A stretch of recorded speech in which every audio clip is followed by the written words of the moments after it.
to be your guide, but Paimon doesn't know where the way up to the Jade Chamber is.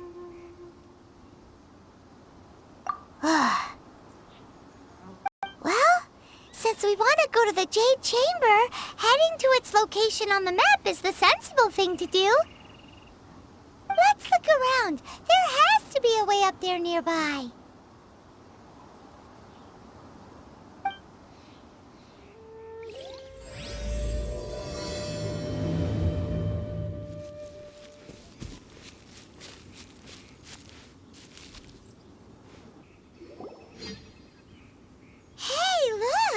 There's some sort of mechanism thingy.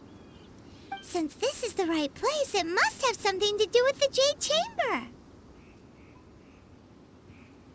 Yes, this must be the way.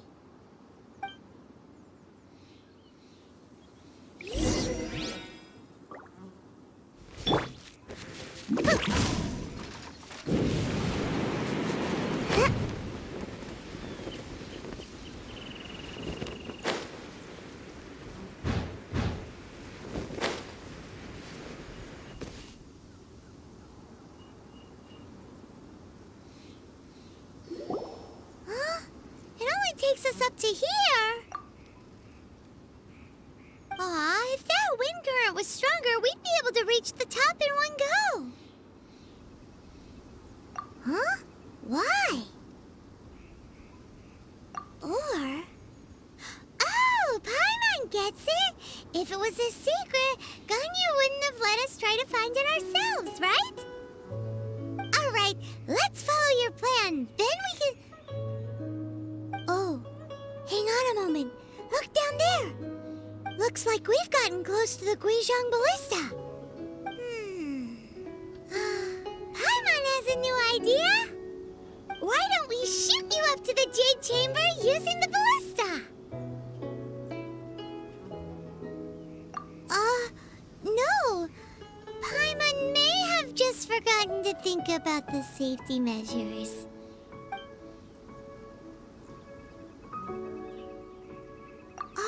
That's right! Now that you mention it, we could use the Guizhong ballista to see if there's another way up nearby.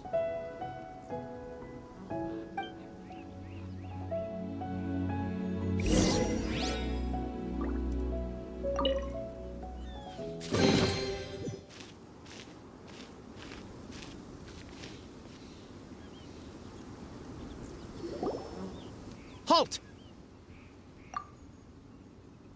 Who trespasses on these hallowed grounds?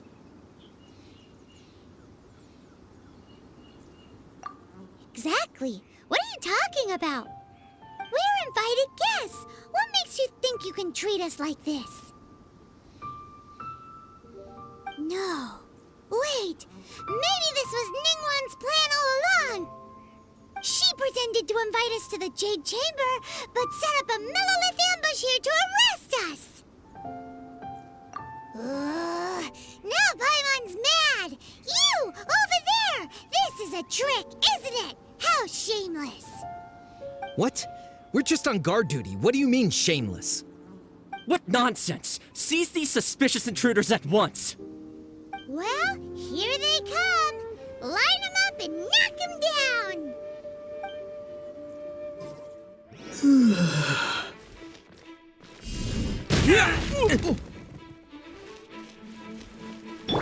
Out of the frying pan, into the fire!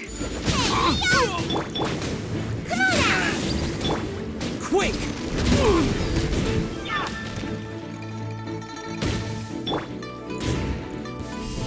To arms! Take the target alive! Yeah! Terra Smash! Yeah! Terra Smash! Yeah! Dust! Take the... Beaten.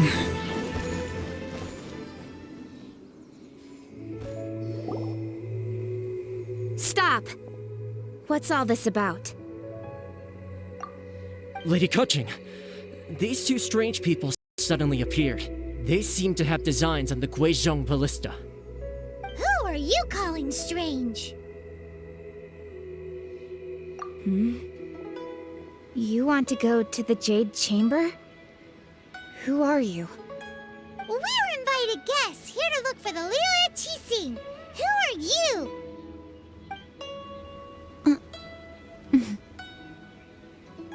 Well, as it happens, I am one of the Liyue Qixing. Oh, I'm Kuching, the Yuheng of the Qixing. I know of you, Traveler. You're Ningguang's guests, yes? Didn't expect to meet you here in the mountains. wow.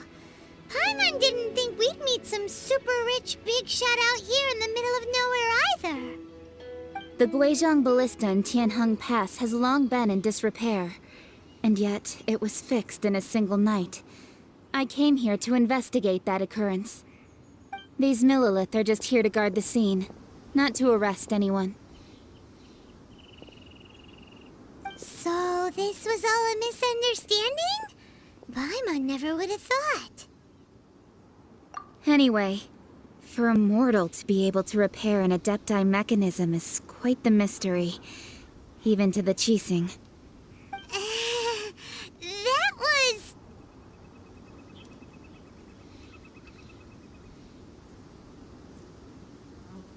Huh?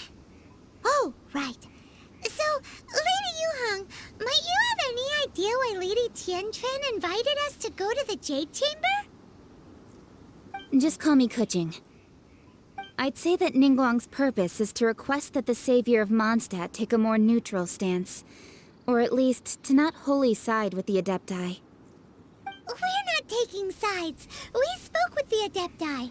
They want to protect Liyue as well. When you say protect, you're referring to their sanctimonious arrogance, aren't you? Huh? You are mortals, and thus under their protection. There is no way they would have regarded you as someone with the ability to assassinate a god. Naturally, they would also regard Ningguang's locking down the area, questioning the citizenry, and pursuit of the assassin to be pointless work. Perhaps they even wonder if there might be a cover-up. I'll say it like it is. They're underestimating us. Well, you've got a point there. Still, this is the first time Paimon's seen a person from Liyue who doesn't respect the gods or the Adepti. Should I respect the shallow sense of time and condescension to mortals that has caused them to delay in moving against us, Qixing? Forget it. I shouldn't speak of them this way. This skepticism is mine alone, and Ningguang does not share it. Either way, I will admit that the actions of the Adepti this time were quite restrained. Rex Lapis's death is indeed an extraordinary circumstance. But to think that they would call for a council of Adepti rather than come down here directly. How surprisingly civilized of them. Well, for Ningguang, she would talk anything and everything out if she could. But I doubt we can do that here. The time of the Adepti has long passed. If even the Liyue Qixing don't want to face that truth, then what future is there for Liyue? Another super bold statement. I'll stop here. Honestly, I hadn't intended to say so much. But you're a good listener, Traveler. You should both be off to the Jade Chamber. Don't be late now. Ningguang's schedule is packed to the gills all the way till next year. The cream of Liyue's mercantile crop all see ascending to the Jade Chamber is the greatest honor. Each brings rich gifts as they visit, all to curry a little favor with Ningguang. Favor?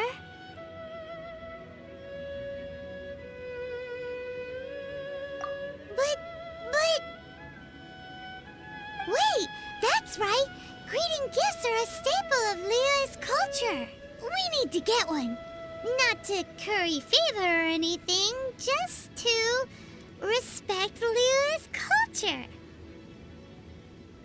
Alright. You can decide on your greeting gift yourselves. Let me tell you how to get to the Jade Chamber first. You didn't actually have to come to Mount Tianheng. Go back to Liyue Harbor. Find a guide at the Yuehai Pavilion, and... well then. May we meet again, Traveler. Well, that Yuheng may not respect the gods, but Paimon thinks she's a pretty cool person.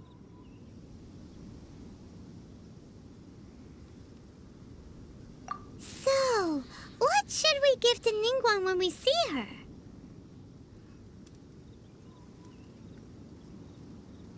Oh, right! Paimon dreamed of an amazing snack last night! Sugar-frosted slime! Paimon has a feeling that it would be perfect for a super rich person like Ningguang. Why don't we go with that for a gift?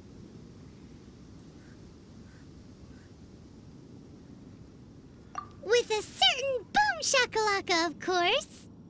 Let's go gather ingredients. Time waits for no one, and neither will our riches.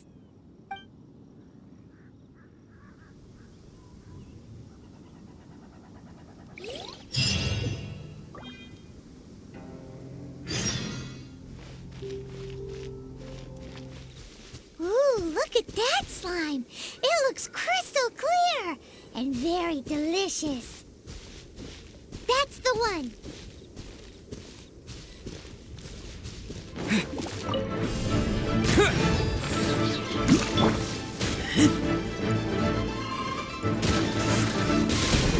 Nice and spicy.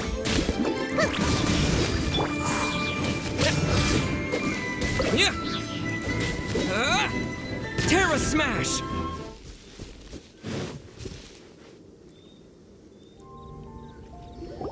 Huh? Is it just Paimon?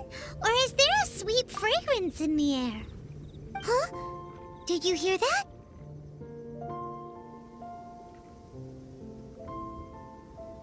It seemed like it came from those ruins over there. Uh-oh. It looks like the treasure hoarders have locked someone inside.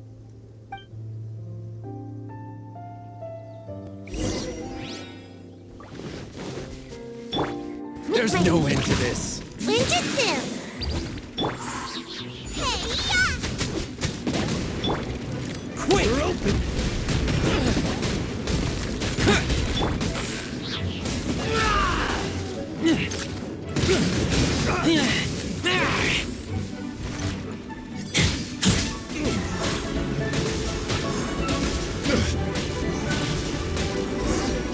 And away I go!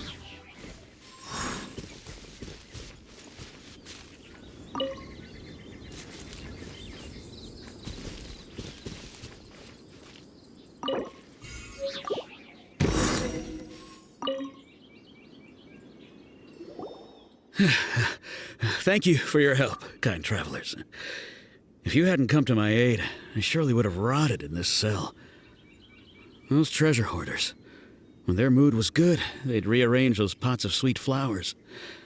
When they were in a bad mood, they'd rearrange my face. Aw, it was nothing. No need to thank us all at once or anything. I understand. Don't worry, I will compensate you both. Don't say that. I only escaped this predicament because of you. I'm Meng Dan, a supplier for Mingxing jewelry in Liyue Harbor. I often walk around these mountains in search of antiques. I never expected that those treasure hoarders would have their eyes on the same ruins that I had.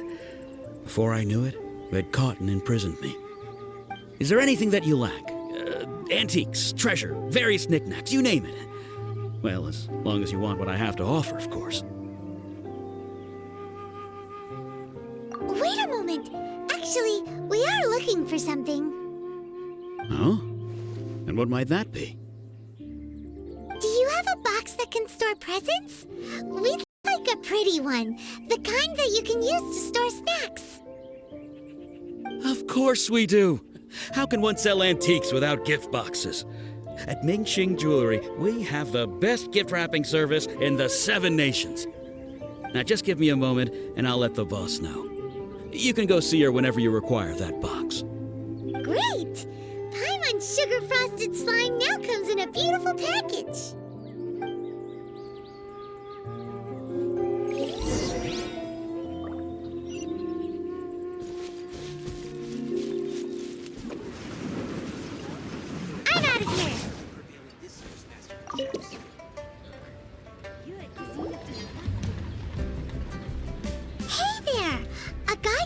Meng Dan told us that we could get a nice and shiny box from your store. Uncle Meng already told me about it. Thank you both for saving him. Many of the best goods in our store were found by Uncle Meng. If anything were to happen to him, it would be impossible for us to continue doing business. Here, this container is itself an antique, with at least 140 years of history. It's already been cleaned. Will it do? Yep. It's great! Hang on a moment. Could we borrow one other thing? Sure, please help yourselves, as long as it's on our shelves.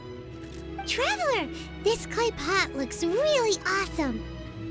If we use an antique as our mixing bowl, we should be able to make a great snack. It's done! The one and only sugar-frosted slime! Carefully now. Into the box it goes and dust it over with a bit more powdered sugar. Oh yes, you might want to use these 2 freshly picked flowers as decorations too. Woohoo!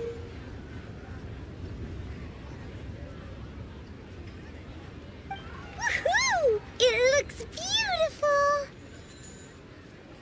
Great! Now that we've put all that we've got into this box, let's go to the Jade Chamber to see Ningguang.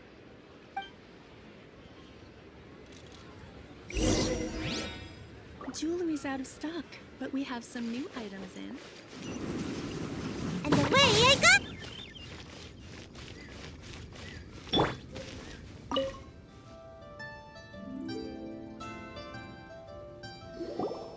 According to Kuching, this is what we should say. Excuse me, do you sell the moon here?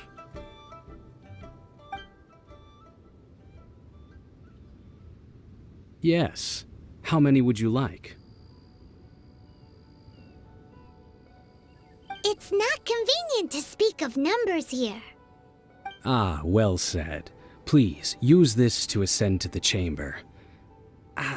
Yes, speaking of which, are you two the guests that Lady Ningguang has arranged to meet with today? Yep. And yet the code they used was not the one for guests, but for the Yuheng. What's going on here?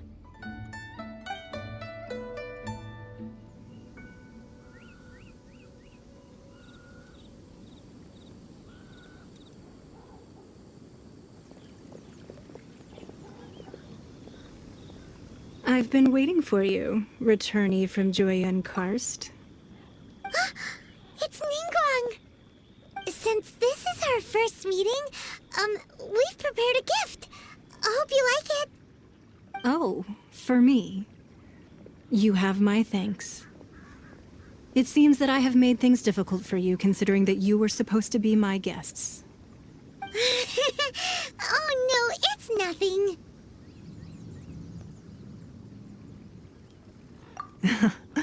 I'm glad you like it too. This palace floats in the skies, higher than the peak of any mountain. From this vantage point, one may survey all of Liyue. I have been gathering the funds necessary to build it from the time I began learning the merchant's craft. And since becoming the Tianquan, I have spared no effort in hiring the best craftsmen to constantly extend it. At first, it was but the size of one room. Now, it is large enough to blot out the moon in the skies above Liyue. One day, I believe it will overshadow all 7 nations. Not many from outside Liyue earn the right to ascend to the Jade Chamber. But I have been in correspondence with the acting Grand Master of the Knights of Favonius, who spoke highly of you.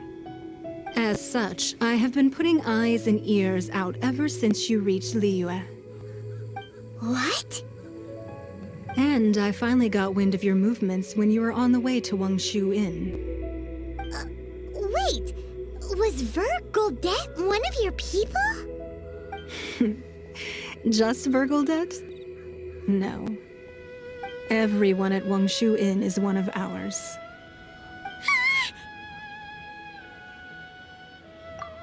At the Guizhang ballista, yes?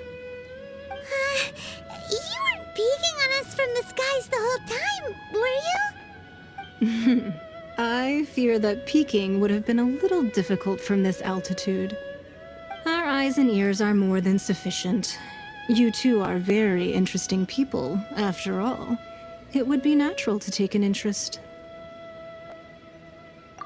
Well, I wouldn't expect you to trust us, considering that you have had far more interactions with the Adepti.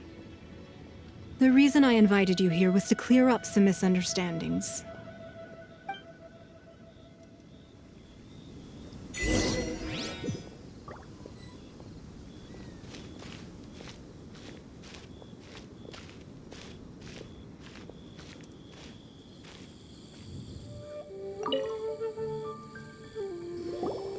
I believe that you've heard of the Archon War.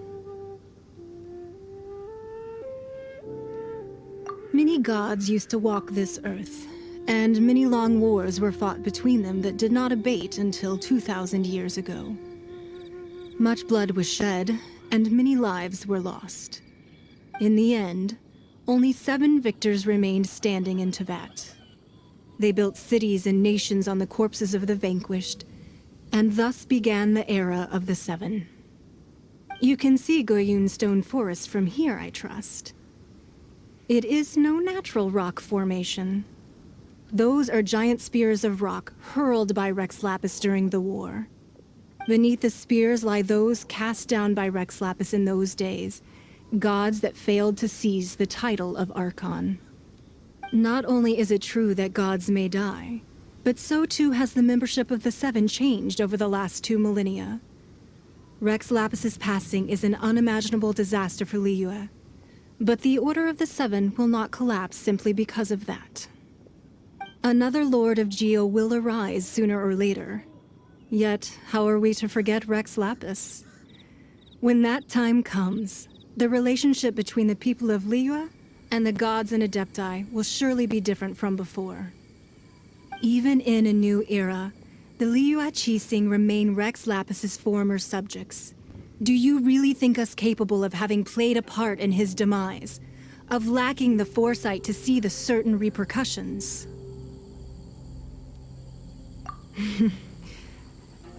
That day at Yujing Terrace, it was also very sudden. Even I was caught completely off guard. You were there, you no doubt saw. But our enemy has long lain hidden within the harbor.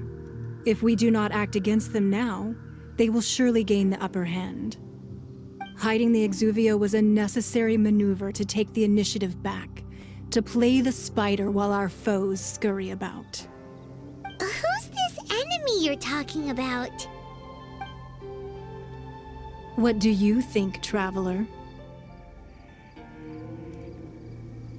Huh? What are you two talking about? Well answered.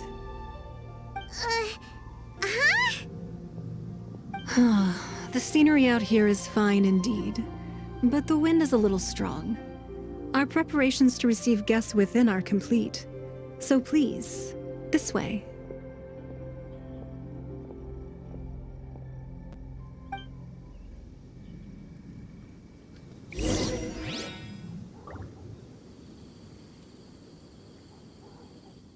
Wowee! What a huge hall! Paimon's never seen such a fancy place before.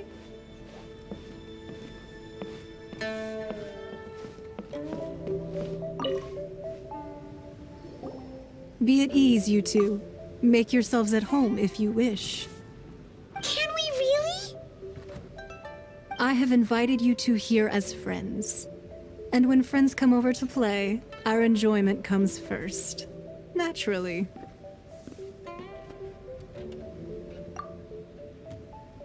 Ooh, isn't this that legendary wall? Why, you've kept your ear to the ground, I see. That's because even the storytellers are talking about it. Everyone's after a piece of paper from that wall. It's super famous. That's because that wall records Leo's secrets. Merchants have always been attracted to secrets. But the secrets of the mercantile world are of no interest to you, are they, Traveler? You're rather special, really, and I think you're quite aware of that. If possible, I'd like to have your trust. But if you were to choose the more trustworthy person between myself and Kuching...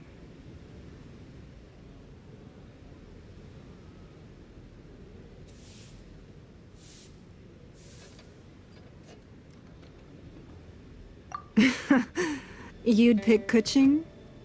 Nah, I had a feeling. I originally thought her a bit too hard-headed. With someone of her character on the Qixing, I've had some extra messes to clean up behind the scenes.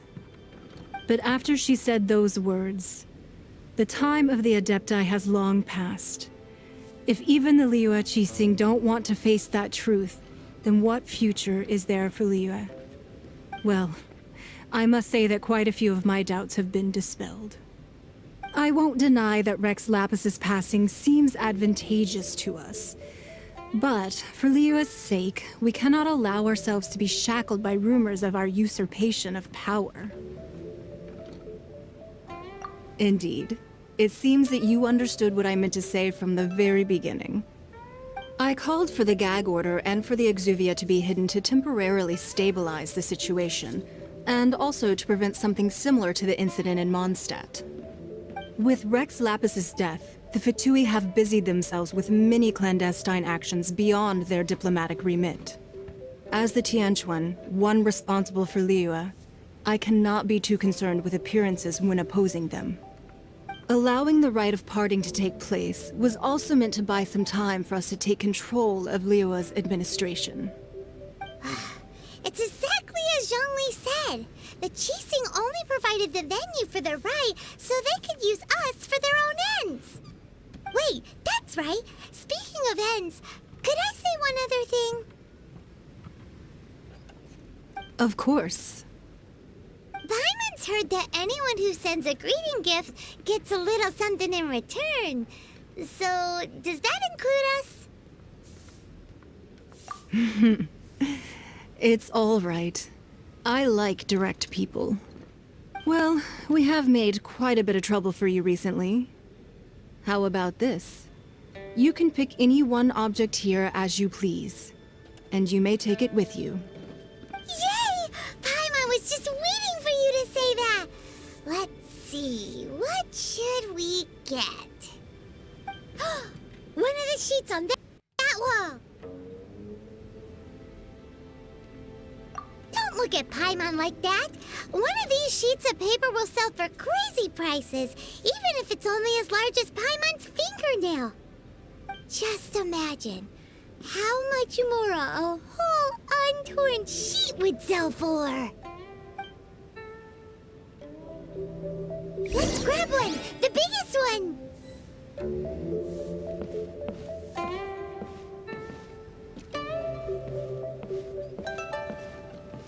So, have you made your choice? You don't have to confirm it with me. Just choose one and take it. Afterwards, why not sit down for a while in the Jade Chamber? Or have a short stroll? Rest is also an integral part of any journey. Come now. There's no need to stand on ceremony. Loosen up a little.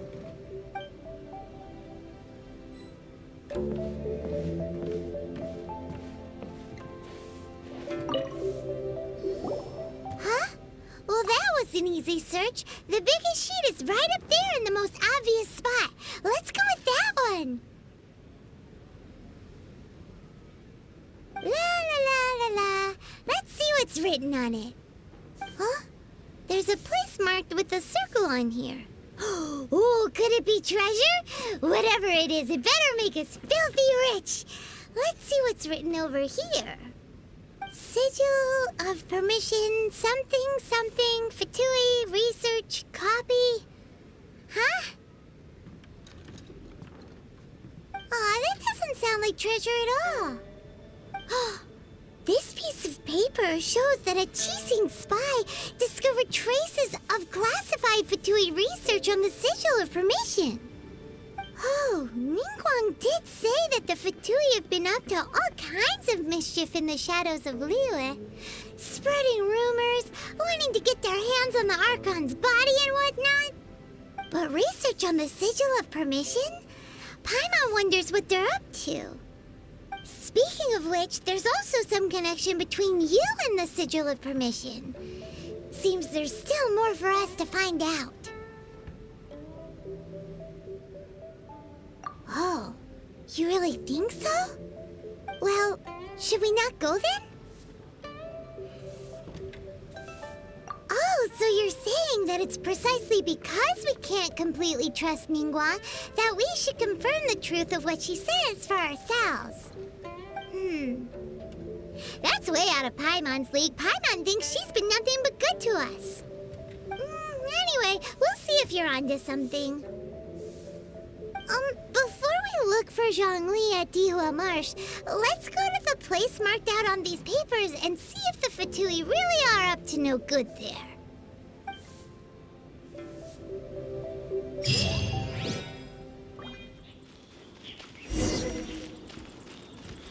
Frozen. There really were Fatui at the location written down on this piece of paper.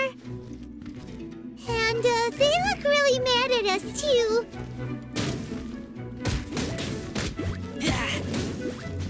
Freshness preserved. Chill. Terra Smash! This quickly! I guess this is it.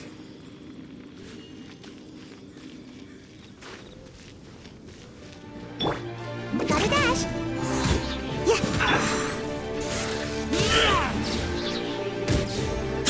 Nice and spicy.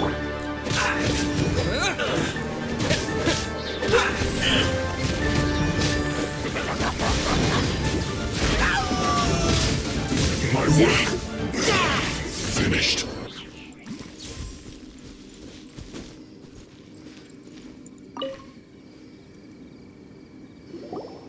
There are so many talismans here. And some stacks of blank paper, too. What are they for? Paimon's seen this pattern before. But where? Oh, Paimon knows! It looks just like the Sigil of Permission the child gave you. But how did a relic of the Adepti end up in the hands of someone like Childe? Suspicious. Oh, that's right. Cloud Retainer said that when the Lord of Geo created the Sigil of Permission, it wasn't to be used as some old relic.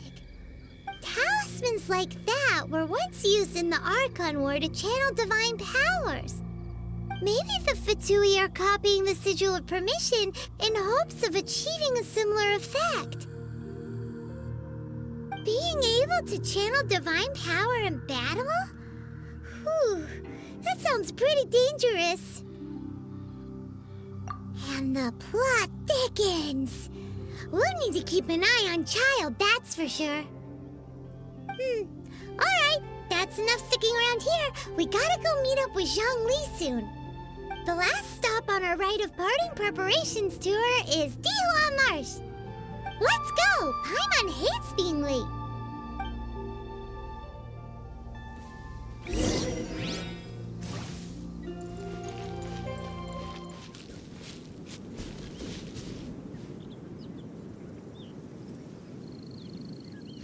Right on time. I myself only arrived moments ago. Did you enjoy your visit to the Jade Chamber?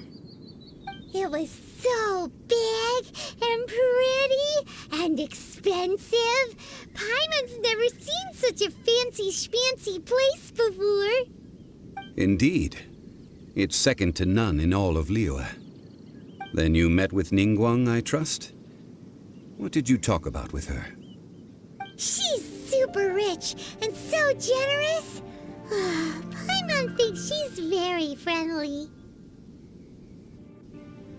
Yeah, his take on Ningguang is quite different from Paimon's. He thinks that even the tactless Yuheng is more trustworthy than her. Oh, so you also met with Keqing then? What did she have to say? She said the time of the Adepti has long passed. If even the Liyue Qixing don't want to face that truth, then what future is there for Liyue? No respect for the divine. Indeed, contrary to the ever-bold Keqing, Ningguang is more of a businesswoman at heart, though they are both members of the Qixing.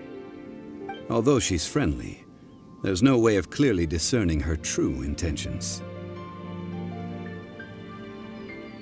Yes, she has only relied on herself to rise to her current position.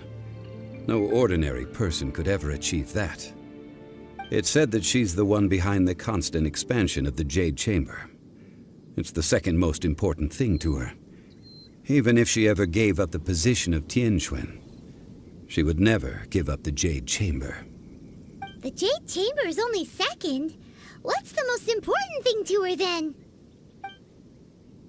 Why, Mora, of course.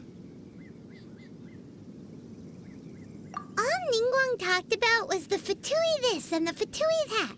She said that after Rex Lapis was murdered, the Fatui have constantly been trying to sink their fingers into Liyue, and that they aren't to be trusted. That is how the Fatui have always been. It doesn't surprise me in the least. No matter what they may be planning, you must be careful when dealing with the Fatui. Always be on your guard.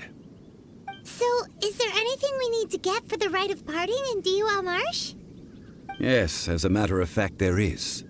Today, we'll be gathering wild glaze lilies. Glaze lilies? But why did we come all the way out here? Doesn't the garden in Yujing Terrace have some? Even Qingse village has glaze lilies. Oh, right! Paimon remembers that Madame Ping is always tending to flowers. Maybe we could ask her. No. Those lilies have all been gardened by people. They won't do it all. Dihua Marsh used to be full of glaze lilies. It is a sort of joyful flower that listens to human song. Before the Archon War, Dihua Marsh was all dry land and fertile soil. But the war caused landslides, and the land was flooded, turning it into the marsh you see now. Nearly all the glaze lilies were wiped out. Of course, there are some kinds of flowers that have been preserved and gardened by people in the city. But very few people know that glaze lilies may still be found in the wild. Wild glaze lilies have the strongest fragrance. If we want to follow the true tradition of the rite of parting, we must grind up the wild lilies and place the powder in a censer of everlasting incense. But I'll need your assistance in gathering these flowers. That's correct. Your singing will surely bring out the strongest fragrance from the flowers. So how good is your singing? Really? Why doesn't Paimon believe you? We'll only know once he starts singing.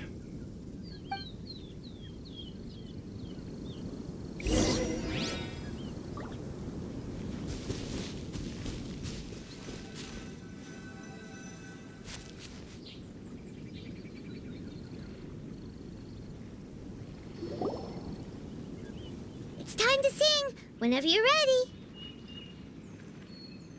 Da da da da da da da da da.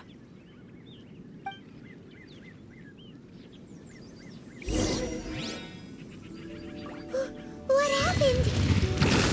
These flowers are jumping. They look really angry. Is it because you sang a song for Mondstadt that they don't understand here in Liyue?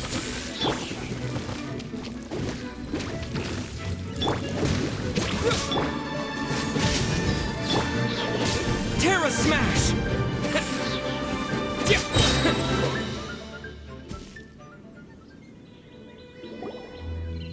Those weren't glaze lilies. Glaze lilies wouldn't hit people. This little monster is known as a whopper flower.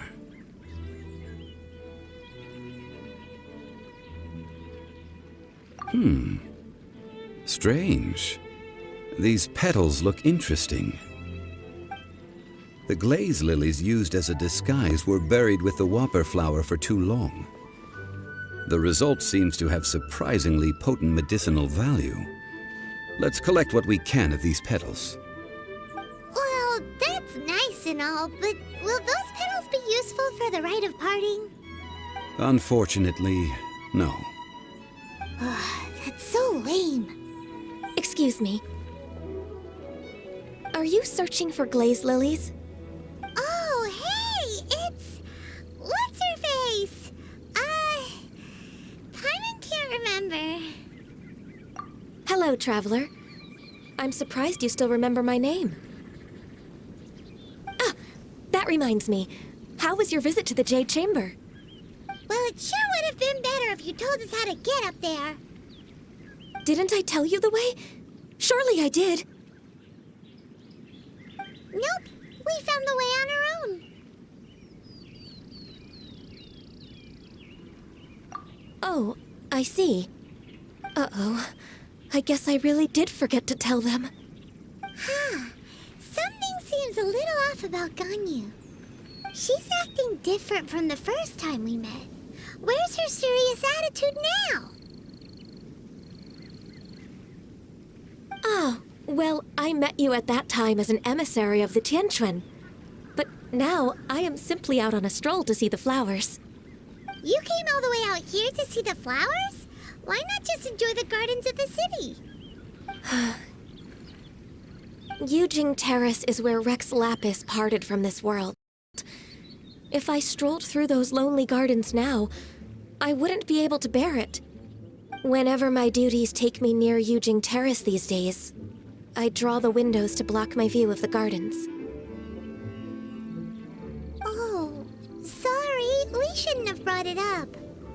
No, it's quite all right. I just haven't processed my emotions yet. When the Archon War came to its end 2,000 years ago, the first iteration of the Seven would gather in Liyue and drink with Rex Lapis. But 5 of those original 7 had already passed before Rex Lapis. It's truly a changing of the guard.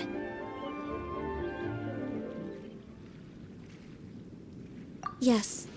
Now that the spirit of Rex Lapis has returned to the heavens, only Barbados of Mondstadt remains of the first 7.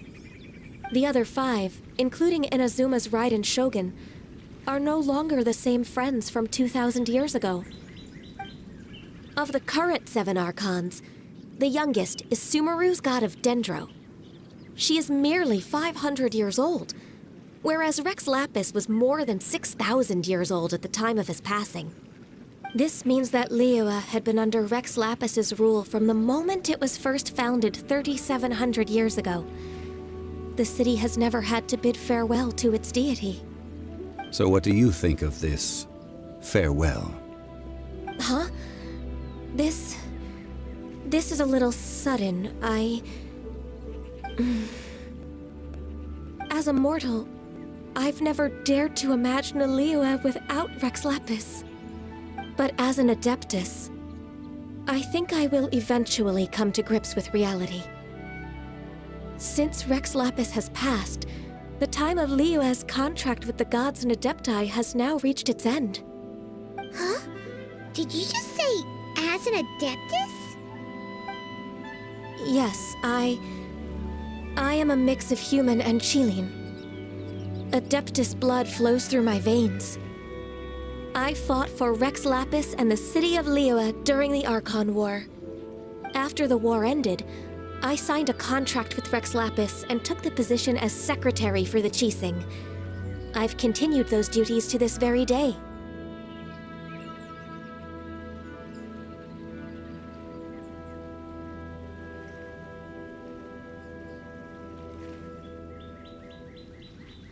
Well, let's save that conversation for another day. You say that you are here looking for glaze lilies? I also know where wild glaze lilies can be found. See, I've just picked one myself. Here, you may have it if you wish. We dare not refuse it. Oh, so did you sing a song before you picked the lily? Indeed, I did. I know this tradition well. In fact, I sang a local Liyue ballad to it. Wow, so you really know your stuff, too. Thanks, Ganyu. No, it is you who I should be thanking. If not for this chance meeting, I never thought that I would be able to contribute to the upcoming farewell for our ancient lord. If you would excuse me, I should return to my work now. Good luck. And that just about does it. Our preparations for the rite of parting are mostly finished. Given the ease of picking glaze lilies, I think this was a fitting end to our tasks, in more ways than one. Yeah, Paimon can already imagine him starting a business in Liyue. I've had enough ventures in my life already. Beginning a new undertaking is always difficult at first, and requires no small amount of effort. And once business is at full steam, the stress of it all only wears away at you over time. So you must be careful to take the time to step back and re-examine yourself. If left unchecked, the wear and tear on your heart may go well past mending. Wow. See? Zhongli sounds like he's already seen it all. Alright, I think it's about time we head back to Liyue Harbor now.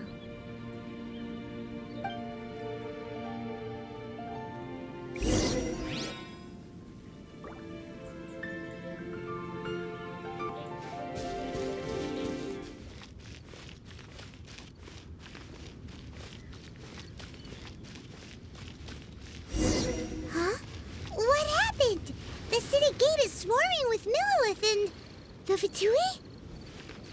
This atmosphere is highly abnormal. It seems as though something big has happened. We should ask around a little, just to be safe.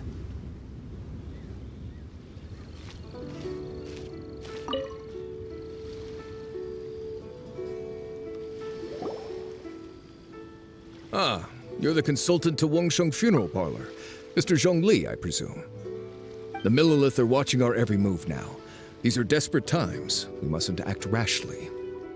Desperate times? The Adepti of Joyun Karst are finally on the move.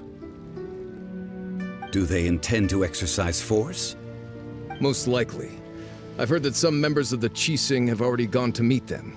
Well, I say meet, but it's more like they're attempting to stall the Adepti outside the city.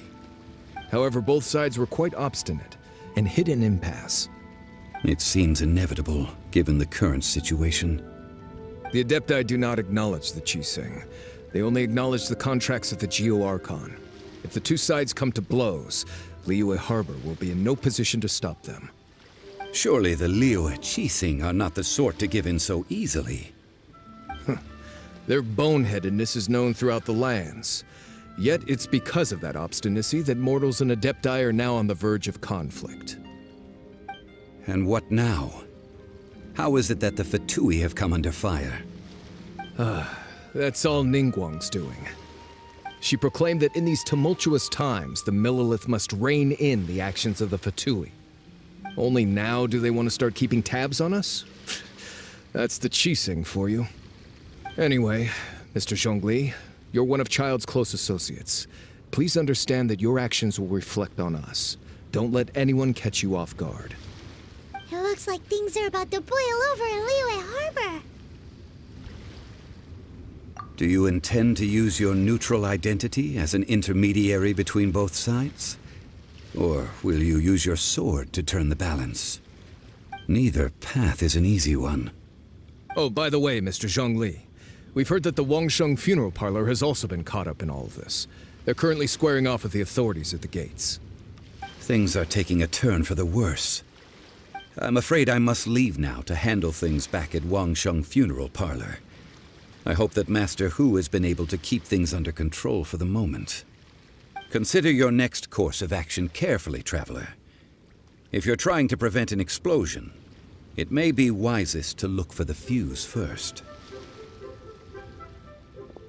Having connections with the Fatui seems to be quite the double-edged sword. So what does Zhongli mean by looking for the fuse? Oh, Paimon gets it. If there's anyone that wants to see the whole city turned upside down, it's definitely him. He must be waiting for the moment when no one is watching to do something really bad. But where could we find him now? Where would he go at a time like this?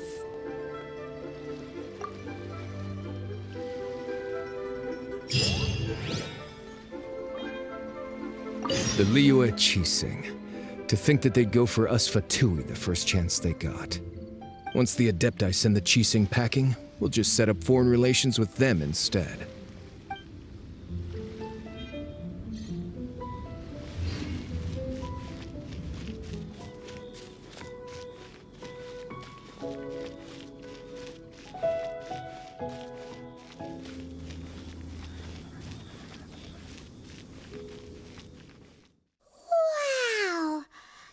The Golden House? It looked impressive enough from the outside, but who would have guessed that it was even fancier on the inside? And so full of Mora. This is where all of Teyvat's Mora is minted, right? In that case, maybe they won't notice if a few Mora go missing. Oh, so it's a trap! Tricky, tricky. Good thing Paimon's got you here. But even if we can't take any, we can still have a closer look, right? Or better yet, take a nap on top of a mountain of Mora. It's like a dream come true. Oh, right. Back to business. It's quiet. Too quiet. Surely someone's gotta be guarding something as important as the Exuvia. Huh? Look! What happened here? Uh-oh. Paimon smells trouble. Quick! We have to go make sure that the Exuvia is all right.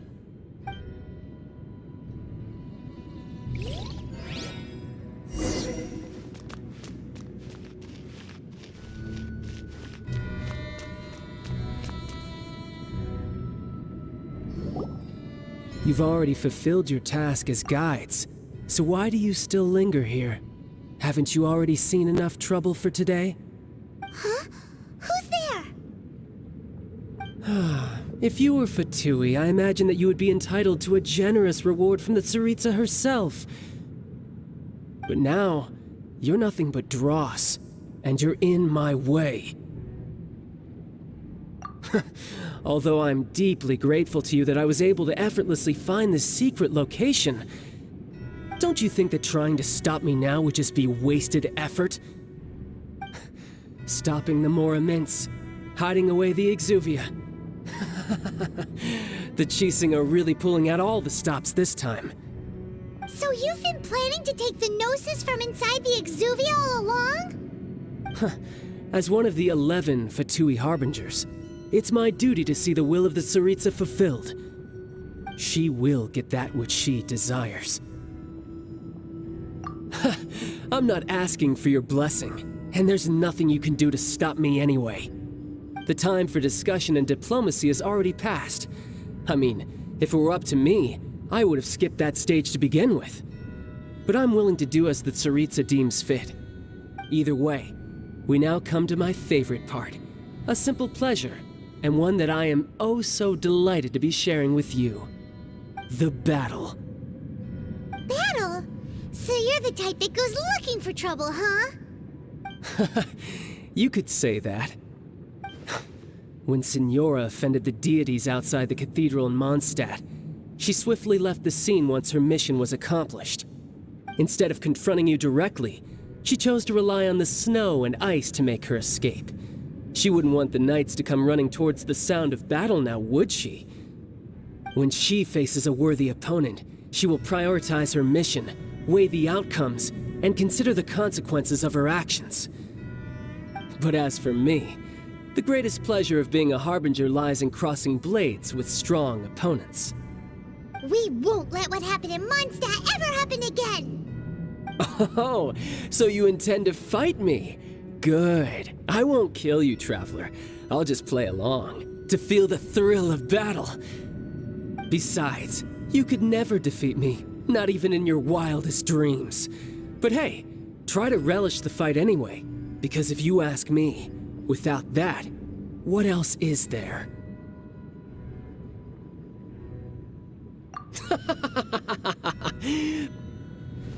Fighting talk, I love it!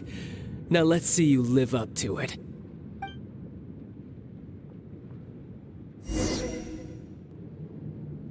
This chance is hard to come by. So show me all you've got.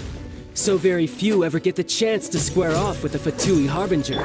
So come now, amuse me, and don't you dare disappoint. Yeah. Not bad, not bad.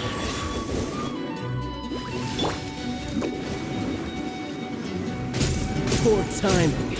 Poor timing. Poor timing. Try this. And away I go! Nice and spicy!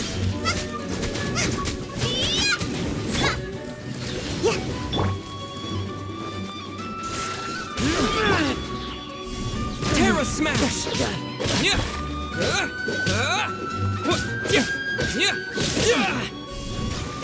You've made some progress.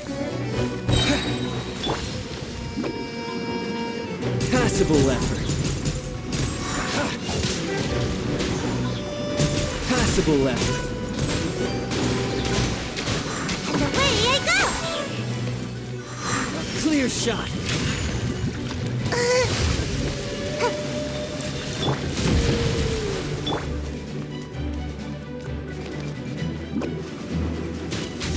Run all you like. Guess I should take you more serious. Haha, good. No wonder Senora was so wary of you. Well, that just means I can go all out. Brace yourself. This is about to get tough. Now, show me what you can do against the might of a Harbinger.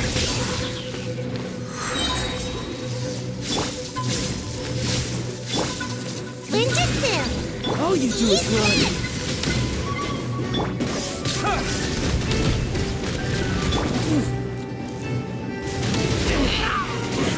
Keep back!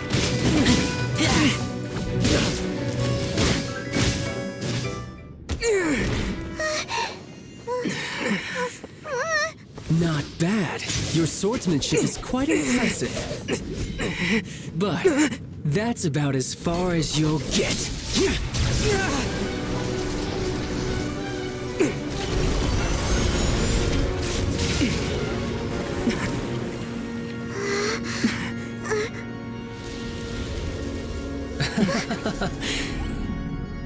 Didn't think you had that card hidden up your sleeve. You were just playing it to get close to the Exuvia! Oh, quiet down. Stop acting like some wide-eyed recruit. You've seen this world. You of all people should know. This should have been expected! Well then, I'll be taking Morax's Gnosis now! I see.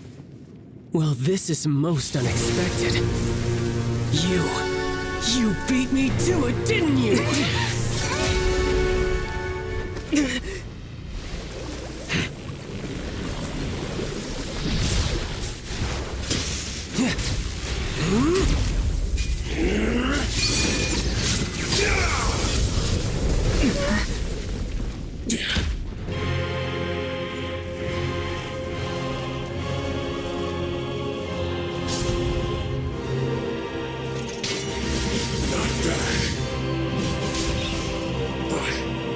This is going to cost you!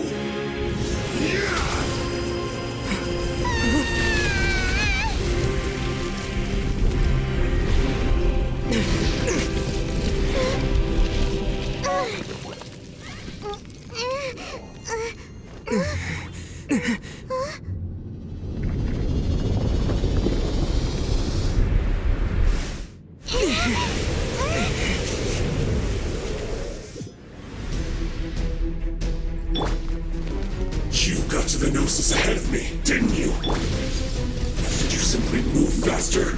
Or did you leak the information regarding the Golden House to me on purpose? No matter. Hand the Gnosis over, now! Don't make me take it from you! Really, take it?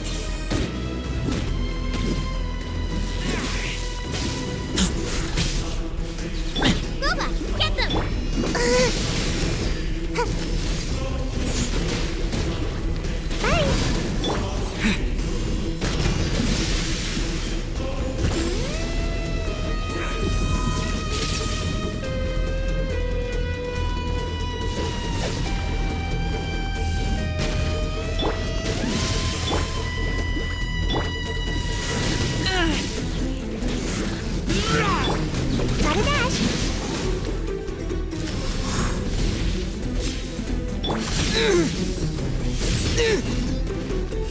And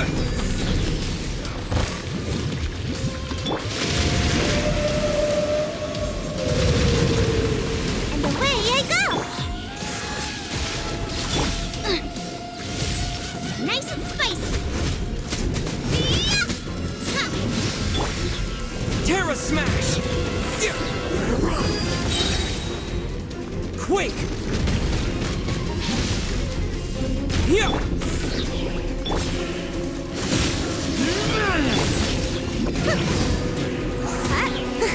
Die here.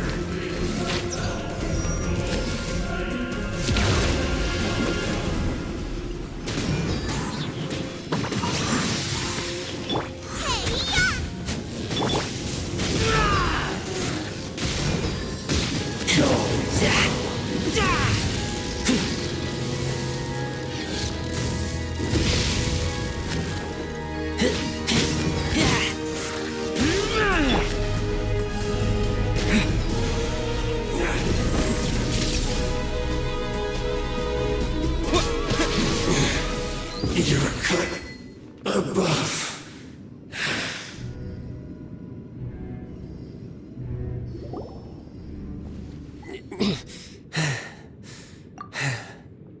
Look! Childe's back to normal again! Well then, time to cool off. It seems the burden of the foul legacy transformation was too great for my body.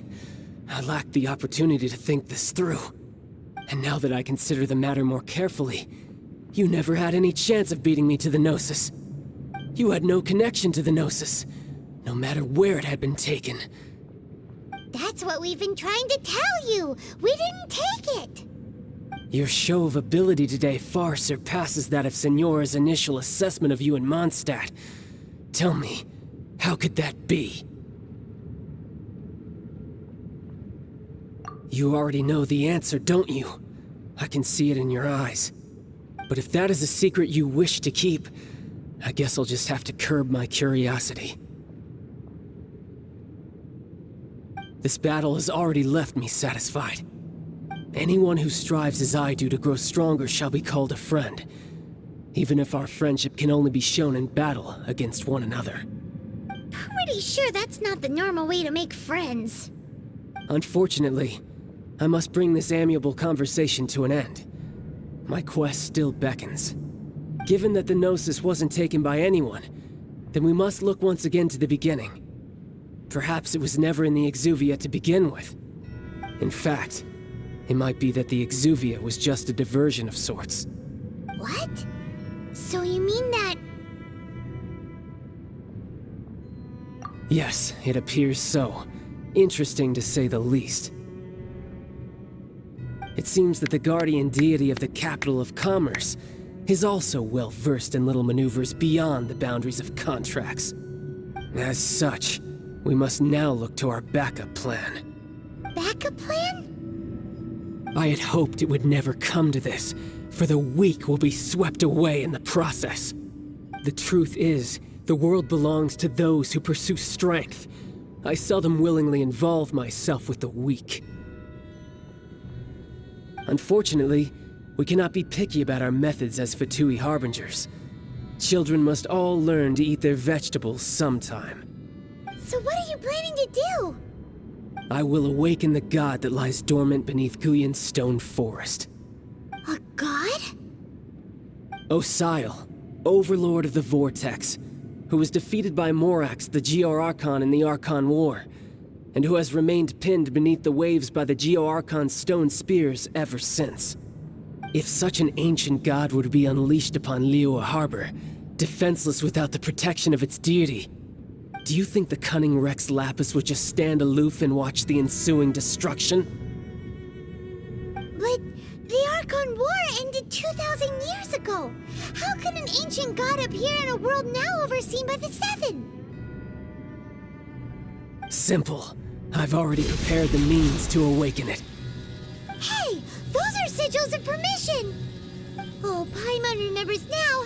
The Fatui have been researching them. Indeed. The one that was given to you was just a byproduct of our research. With the power of so many sigils of permission concentrated in one place, along with that which was bestowed upon me as a harbinger by our Tsaritsa, breaking the subduing might of the Geo-Archon spears for a time should be no obstacle. Using the powers of ancient gods in such a situation fails to interest me, and is largely against my principles. But knowing that such an action will not only force the Geo-Archon to show its hand, but you as well, that makes matters a little more intriguing.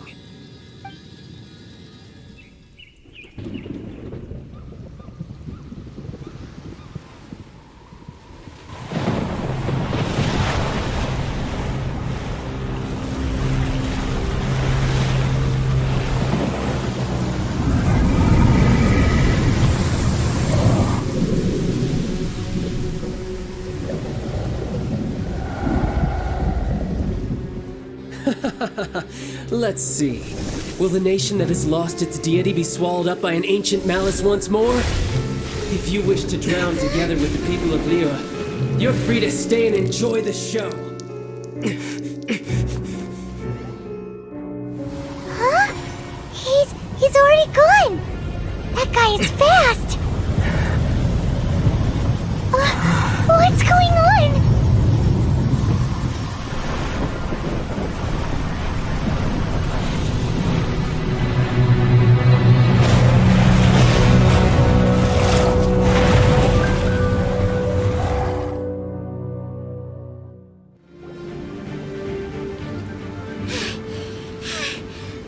Exhausted.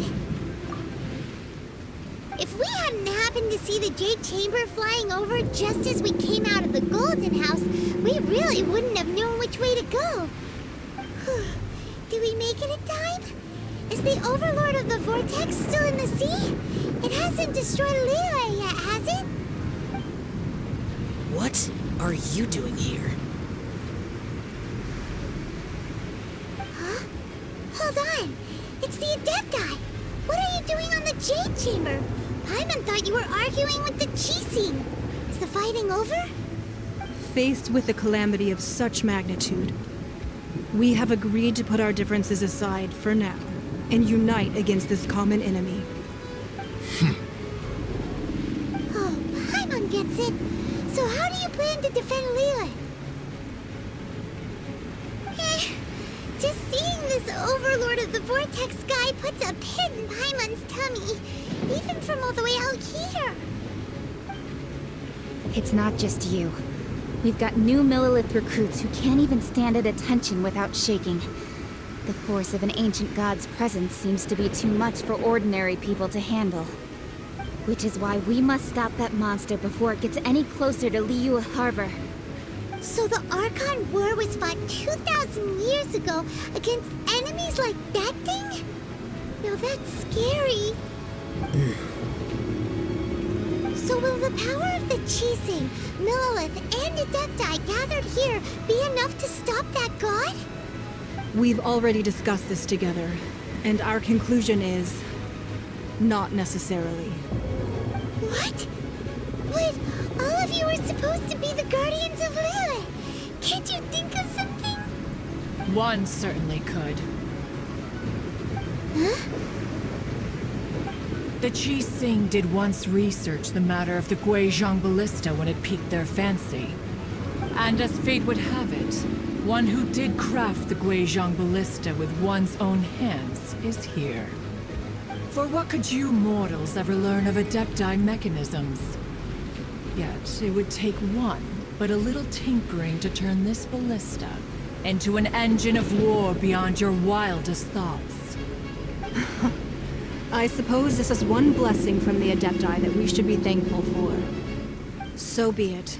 We shall use the upgraded Guizhong ballista to fight off that god. All the Adepti here can lend their strength to man it. We haven't a moment to spare. Our battle begins now. Yep.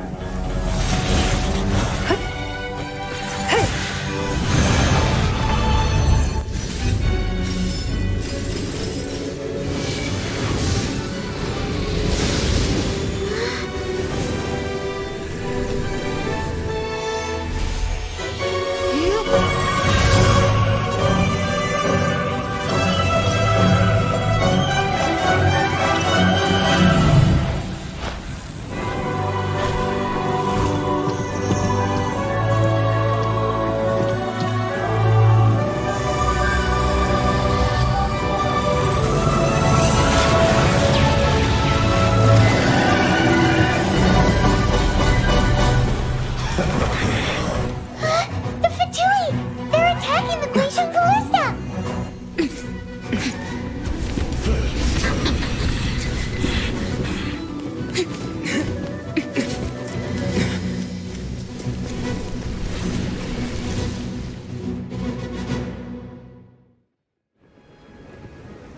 The 3 Adepti are manning the Guizhong ballista. Do not let the Fatui disturb their work. All able Millilith, with me! Let's go help too! We Adepti have not faced a god in several millennia. Let one see what you're made of then. What strength remains within you, one wishes to witness. Gotta dash! Nova, get Be a them! killjoy! We've only just begun! Looks like I went too far.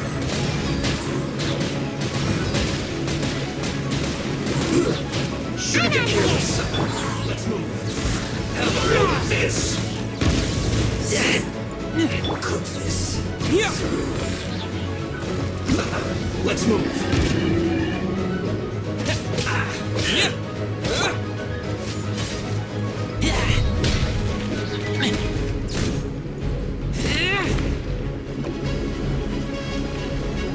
Away I go! Keep back!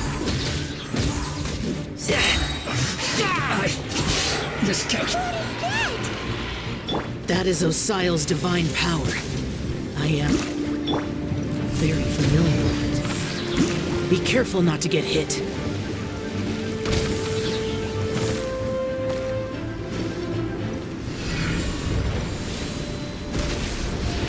The Fatui! Their attacks are unrelenting! How daring. Snezhnai's diplomats will answer for this afterward. Every last one.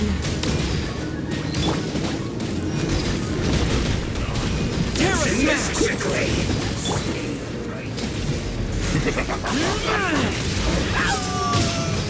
The ancient god's attacking again! There are so many Fatui too! We kill them! Were you about to say we can't hold them, children?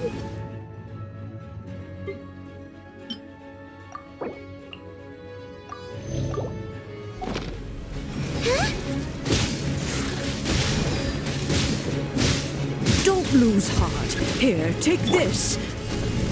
This is adeptal energy!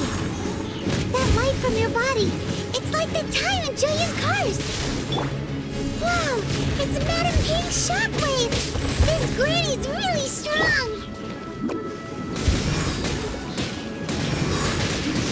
Now you're not going anywhere. I'm out It's here! time to Be a killjoy! We've only just begun! Frozen. Nova, get them!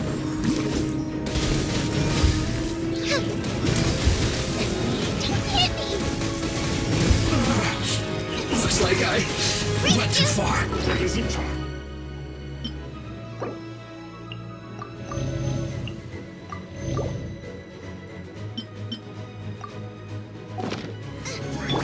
Gotta dash!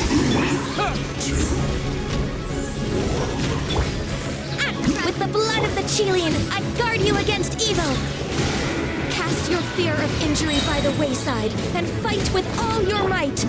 I too did this during the Archon War! So this is what Ganyu's like in a fight! My name means swiftness. Take my power and run as I do. We're going too fast!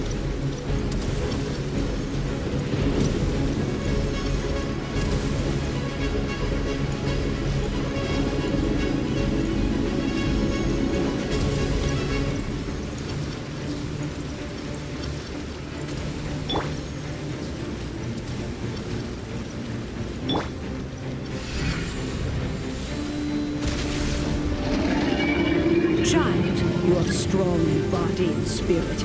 Perhaps you can withstand 3 forms of adeptal energy at once. This will hurt a little. Please bear with us. Once you've adapted, try to use them in battle.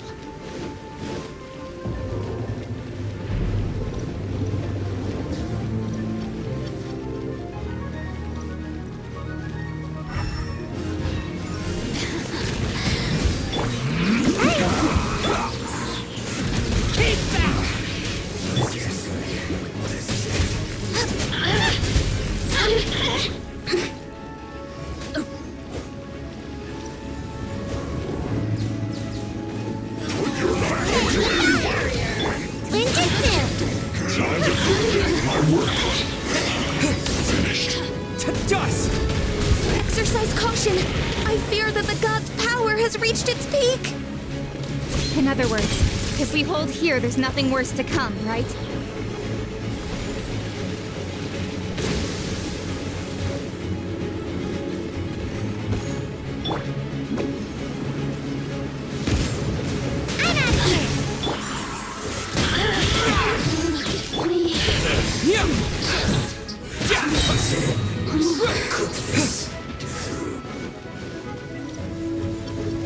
Let me amuse you. Terra Smash!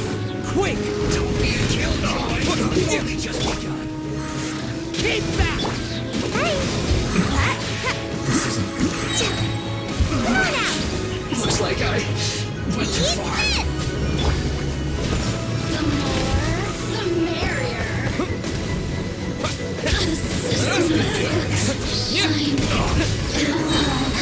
Let me amuse you. I guess this isn't good. The Fatui's numbers are thinning! Fight on, comrades!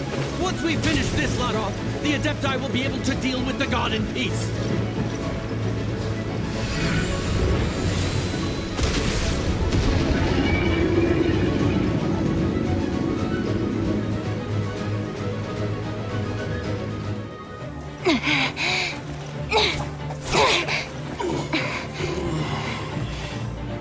The interlopers are no more. Now we may commit ourselves fully.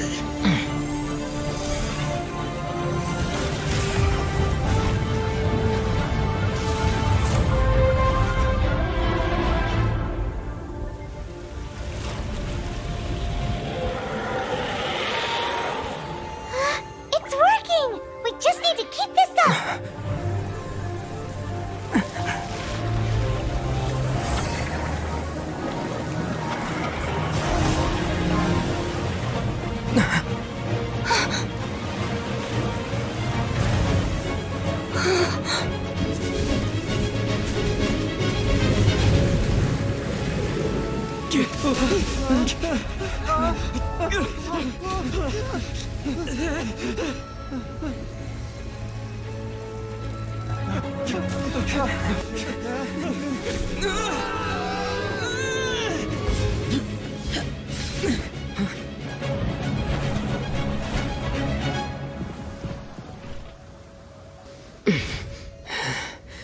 Be careful now. The Guizhong ballista is destroyed. Without its covering fire, retaliation shall be difficult. But the Jade Chamber is our last line of defense. We can't give another inch, no matter what. I have another idea. What do you mean, Lady Ningguang? I'll sacrifice the Jade Chamber. What is the meaning of this? I understand. Traveler, lend me a hand. Farewell, old friend. Goodbye for now. Let us meet again in the future.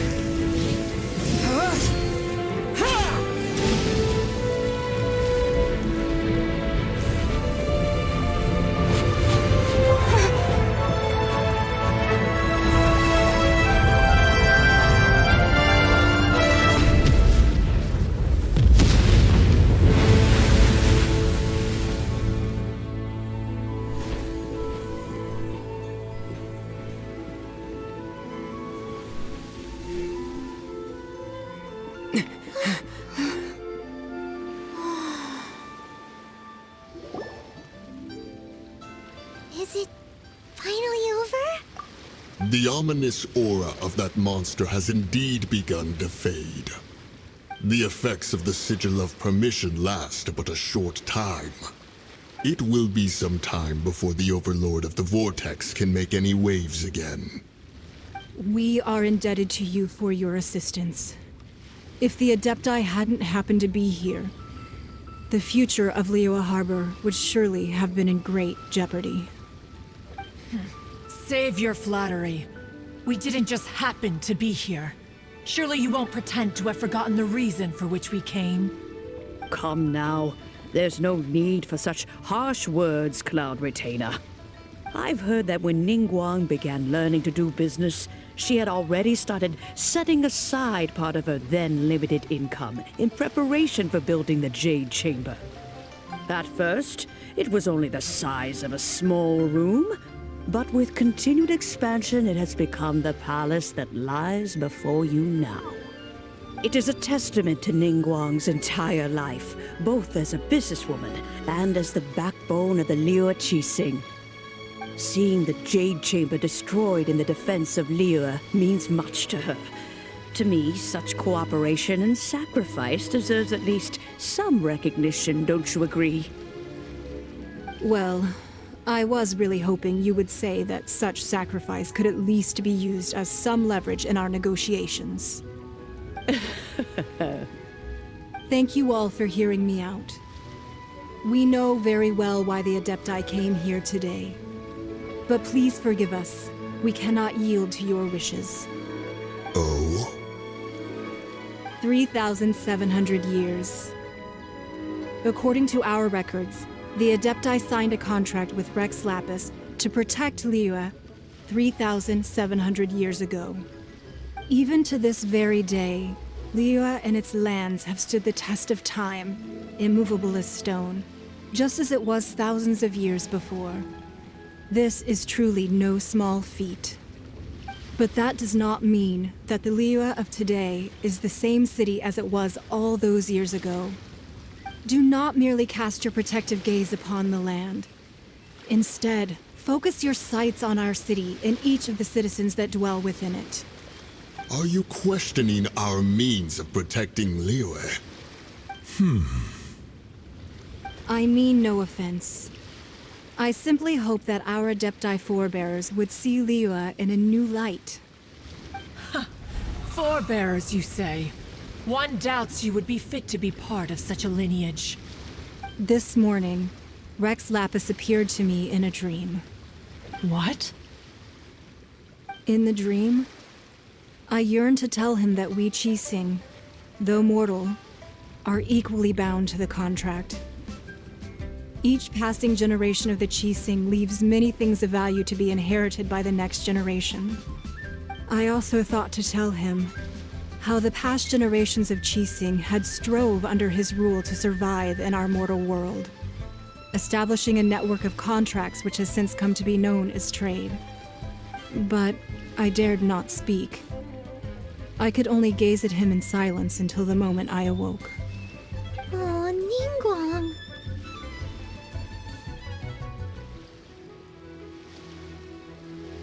Yet another perspective. What are you trying to say, Outlander?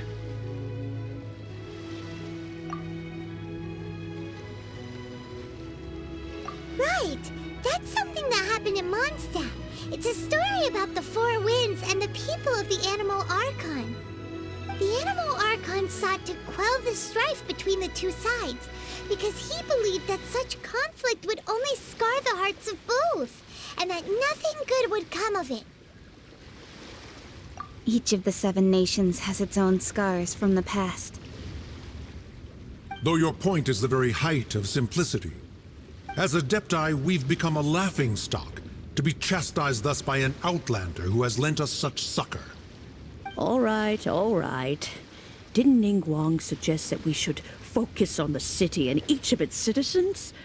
I know I already have, so why not see for yourselves? I apologize for appearing in full armor. I am afraid I cannot show the proper courtesies. And who are you? I am Feng Yan, a sergeant of the Millilith. I have come to extend my thanks to the Adepti. I thought this battle would perhaps be my last. But thanks to the aid of the Adepti, our forces were not as badly battered as I feared we might be. Although I am a mere mortal soldier, I promise to hold the line and never betray the grace given to us by the illuminated Adepti this day.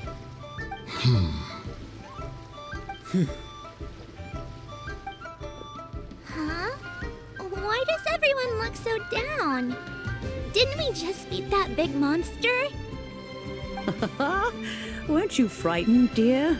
It was quite the predicament. I wasn't afraid. All the strong Millilith guards were there, and those powerful heroes with their visions were there. Everyone was there.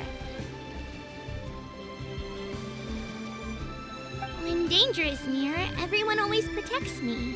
And the rest of the time, they make fun toys and tasty snacks and loads of things that make the harbor so pretty.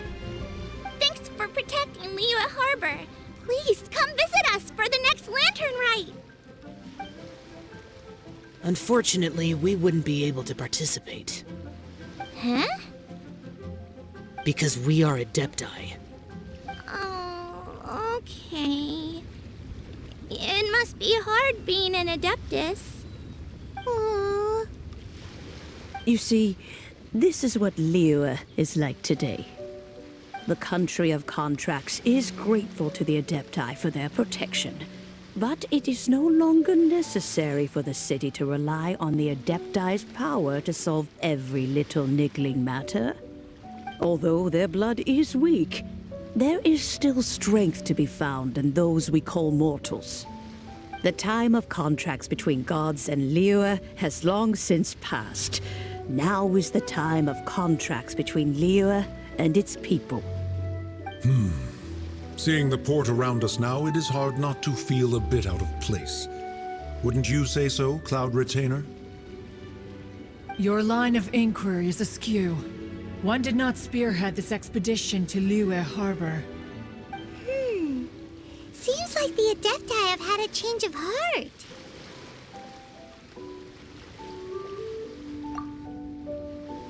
Let us return now. Eager to leave, Conqueror of Demons. Yes, one understands what the Conqueror of Demons means. The city of Liyue has changed much after our long separation. One fears that by the time one finally grasps the new contracts of Liyue, you humans would have once again changed the place beyond recognition. Fair enough. Away we shall, and return whence we came.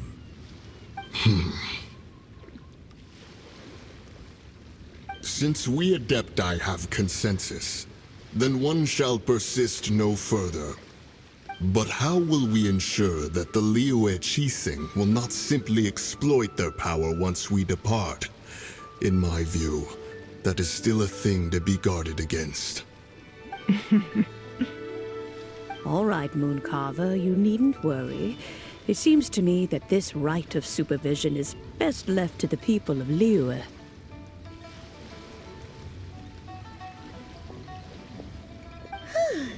Looks like the conflict between humans and Adepti was avoided. All's well that ends well, huh? Oh, right! It's nice that we've got peace and all, but we're forgetting one thing.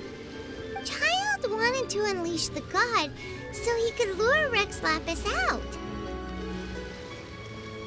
But we were able to handle the Overlord of the Vortex on our own, so Rex Lapis never showed up.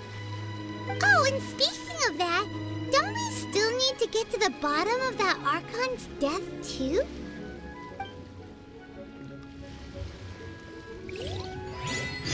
Paimon doesn't get it. But isn't the strongest lead we have the Adepti-less rite of parting that we're organizing? No idea where Zhongli's gone.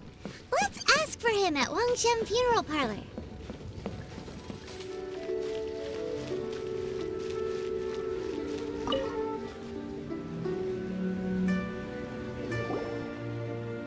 Is there anything I can do for you two? I'm afraid that Wangshen Funeral Parlor isn't in the best state to receive guests. We've come to see Zhongli. Could you please tell him we're here? Unfortunately, Zhongli isn't here at the moment. It seems he went to Northland Bank. Doesn't the Northland Bank belong to the Fatui? Last time we saw Zhongli was before we went to the Golden House. Do you think he doesn't know about the attack on Liyue? Visiting the Fatui at a time like this could only mean more trouble. We had better go and make sure that everything is okay.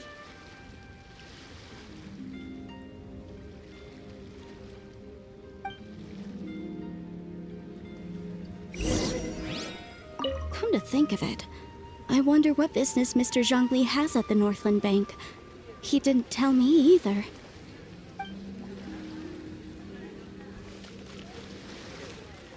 should I put in my letter? You call this cooperation between Harbingers? Cooperation involves communication, you know. Don't take it to heart, child. Besides, aren't you happy that you got to skip the formalities and bring chaos to the land? I'm sure you must have enjoyed that. Oh, it seems that some of your friends have arrived. Hey, it's Zhongli and Childe. And you! You're also one of the Harbingers? It's you two. I believe we've met once before. In the City of Bards, was it? I'm glad you still remember my name. Ah, right. I imagine that it must have been rather hard to forget watching helplessly as something precious was snatched away from your friend. No, don't let her get to you! You've yet to gather the powers of all 7 elements, and our last battle at the Golden House was almost more than you could handle. So it might be best to keep things peaceful this time, seeing that 2 of the Harbingers are here. Well, if it isn't you two. This is our first time seeing each other since Liyue was nearly wiped off the map. This is certainly a bit awkward, wouldn't you say? Paimon knew that we should never have trusted a Fatui Harbinger.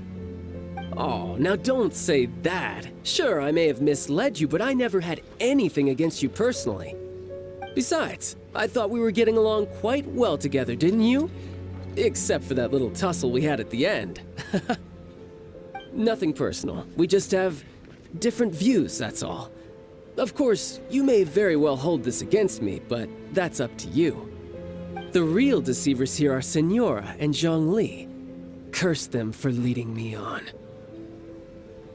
So actually, I think... Stop wasting time, child. There'll be plenty of time to chat once I'm through here. You remember the agreement, Morax. Now, if you would be so kind. The Gnosis, please. What in the world are you talking about? The contract is fulfilled. That which thou seeketh is now bestowed unto thee. For my promise is solid as stone.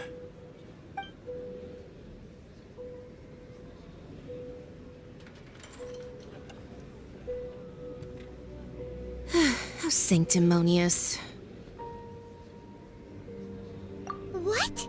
So you're the Lord of Chio? No, wait! That's an exciting twist and all, but why give the Gnosis to the Fatui? I do not give it for free. I give it as agreed upon in the contract, for it is a matter solely between the Tsaritsa and I.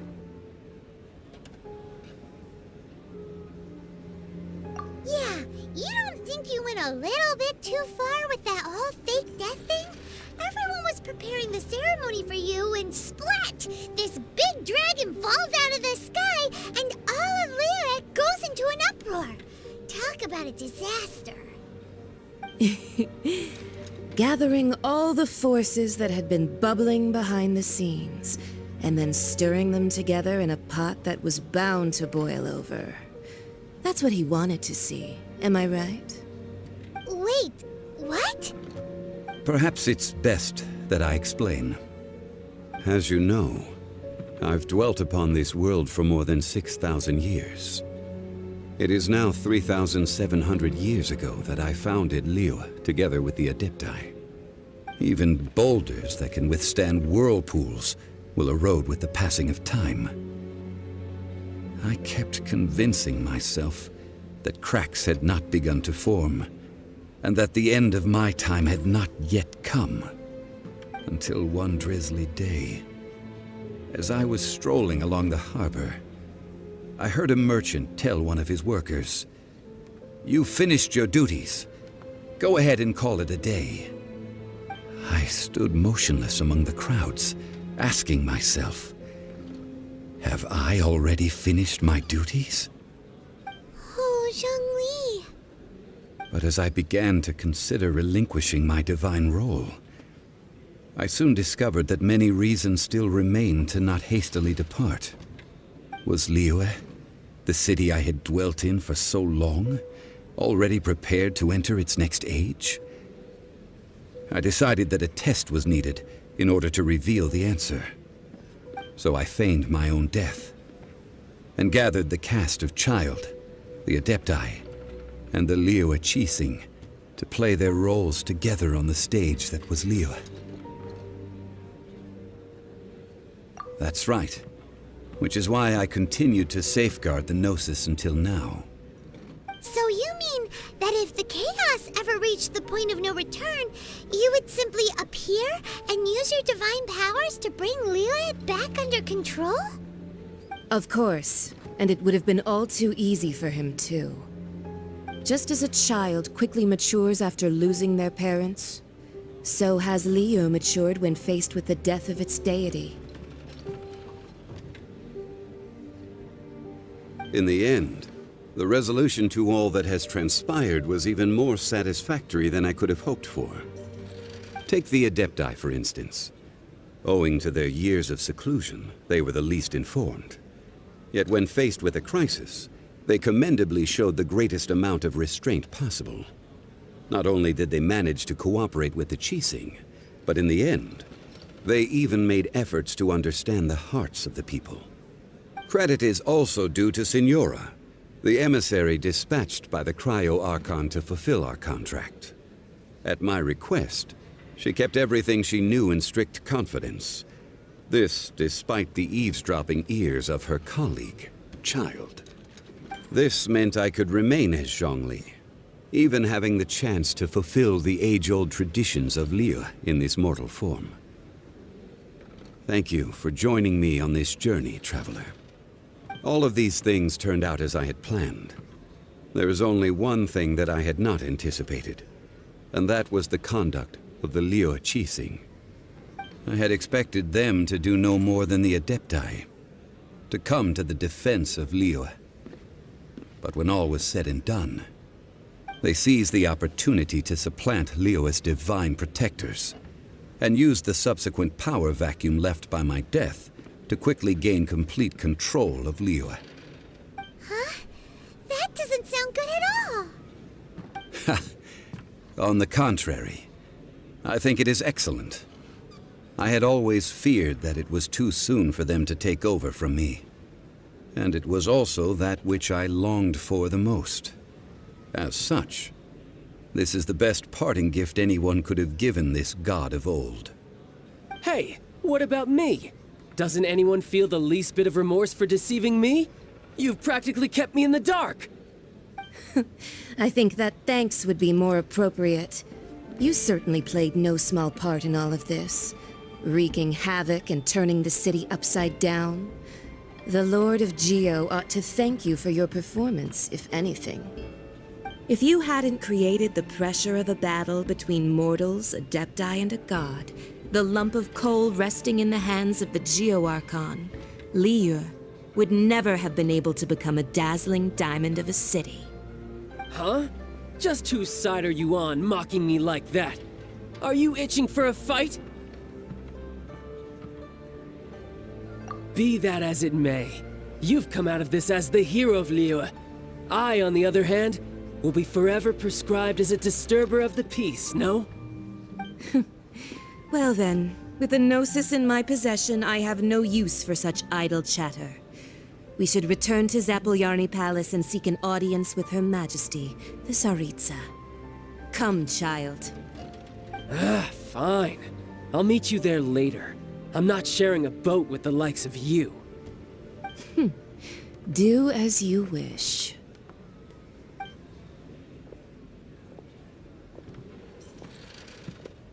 Now then, is there anything else you wish to ask me? Right! As Zhongli always told us, a good trade is a fair trade. Paimon has no idea what could be a good trade for a Gnosis. Realistically speaking, there is no such thing. Huh? However, I am the god of contracts. For thousands of years, I have made countless contracts. If the deal was of no benefit, then I certainly would not be inclined to agree to it. My agreement with the Cryo-Archon will be the last of my contracts as the Geo-Archon. My contract to end all contracts. As for the bargaining chip that the Tsaritsa used to balance the scales, uncover that answer for yourself in your future journeys.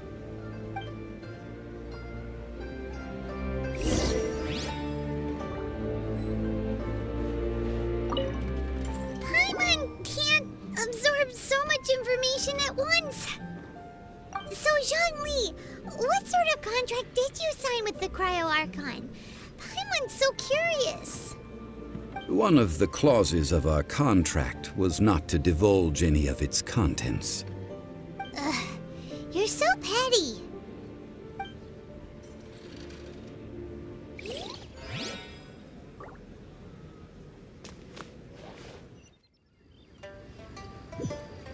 Today's the day of the rite of parting. Although the star of the show is fake, we spent so much time trying to organize it, it would be a real shame not to go there now.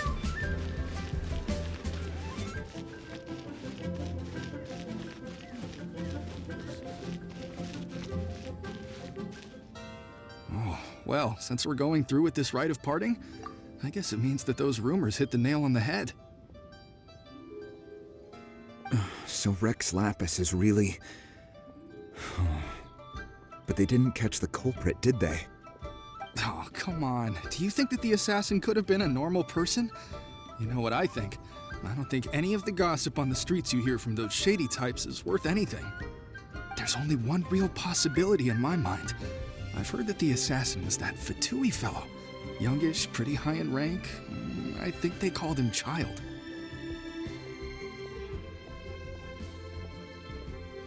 Fatui? They certainly are very suspicious. Who knows what those greedy, crooked folks... Shh! Lower your voice. If the Fatui catch you in their sights, Rex Lapis won't be around to protect you this time.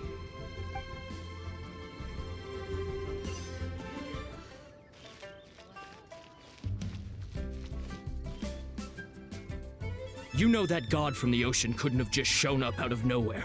I mean, it's been 2,000 years since Rex Lapis subdued it. Yes, and to think that this happened right on the heels of the incident with Rex Lapis, too. Say, do you think the person who assassinated our lord and released that evil god might have been one and the same? Now that you mention it, that's very possible. Yes, it's very possible indeed. I mean, it all fits together. That person must have colluded with the evil god to harm Rex Lapis. Oh, that wicked, black-hearted scoundrel. Still, what sort of supernatural prowess must this person possess to be able to do such things? I have never heard of such a person in all my years. Ah, forget it. Guessing's no use to us. Look, the Millilith over there looks like he's about to make an announcement. Let's hear what the Ministry of Civil Affairs has to say first.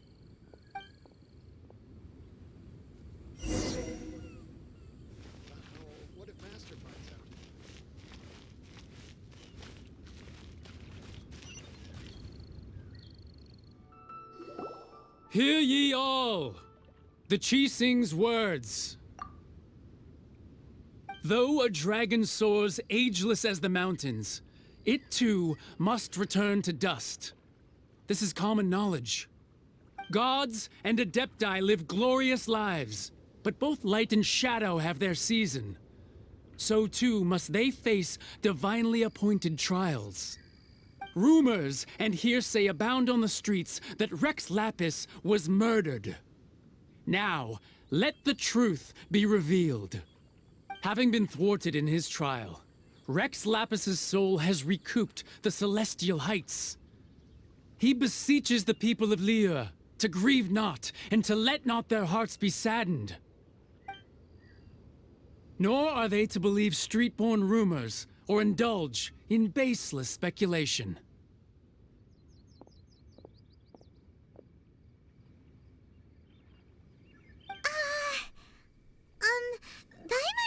translation on what the Qixing's announcement said.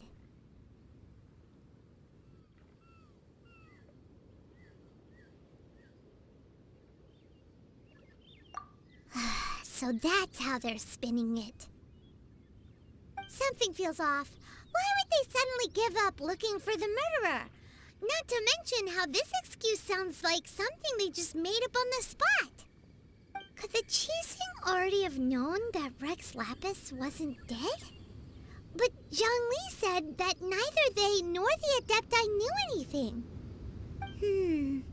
Did Zhongli tell them in secret after his gnosis changed hands? Exactly, right? Ooh, seems like the rite of parting has been going on for a while now. Let's go have a look.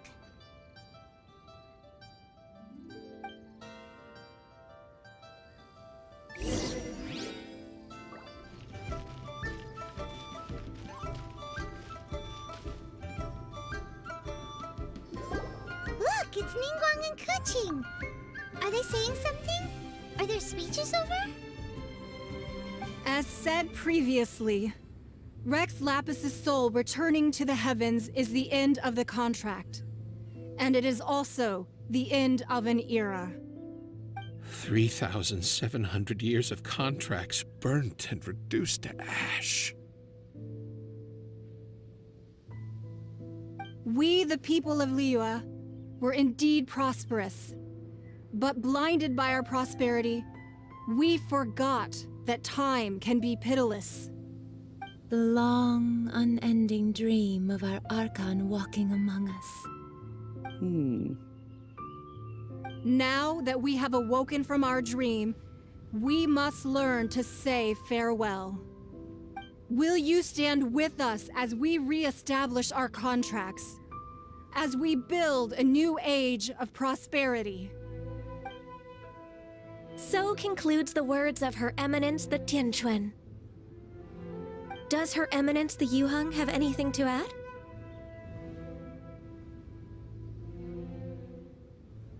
Huh? Is she looking this way? Traveler. Yikes! She really is looking our way! Is that the Traveler who they say defeated the ancient god? So young. The Liyue Qixing always repay their debts. And as you have heard, our eyes see far and our reach is long. Name your price. You deserve that much. Whoa!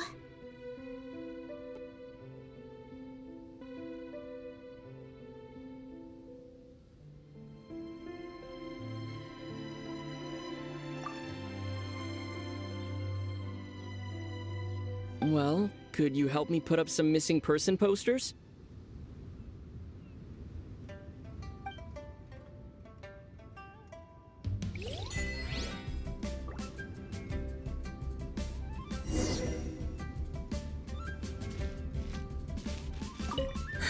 And to think I'd put my best perfume on before coming here, thinking you'd like it.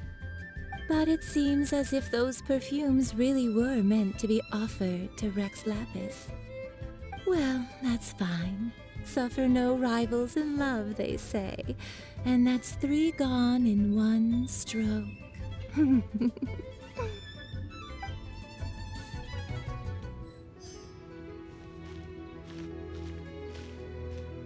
As for the mortals and Adepti of Liyue, what shape shall our relationship take from now on?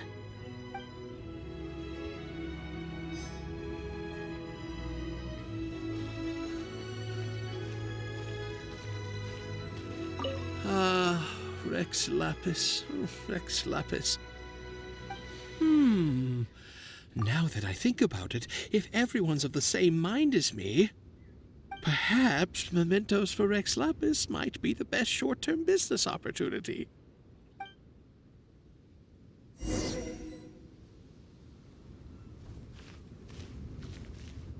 Roping you in was possibly the most masterful move we could have made.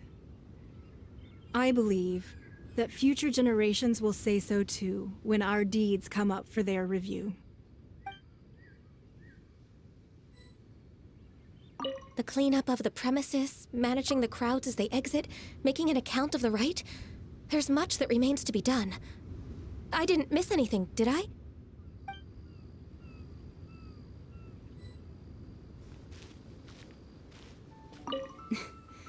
Why, you...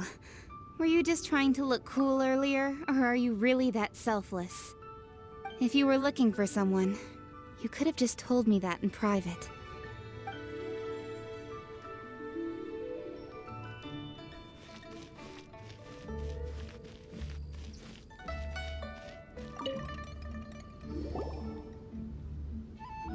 Hey, Zhongli!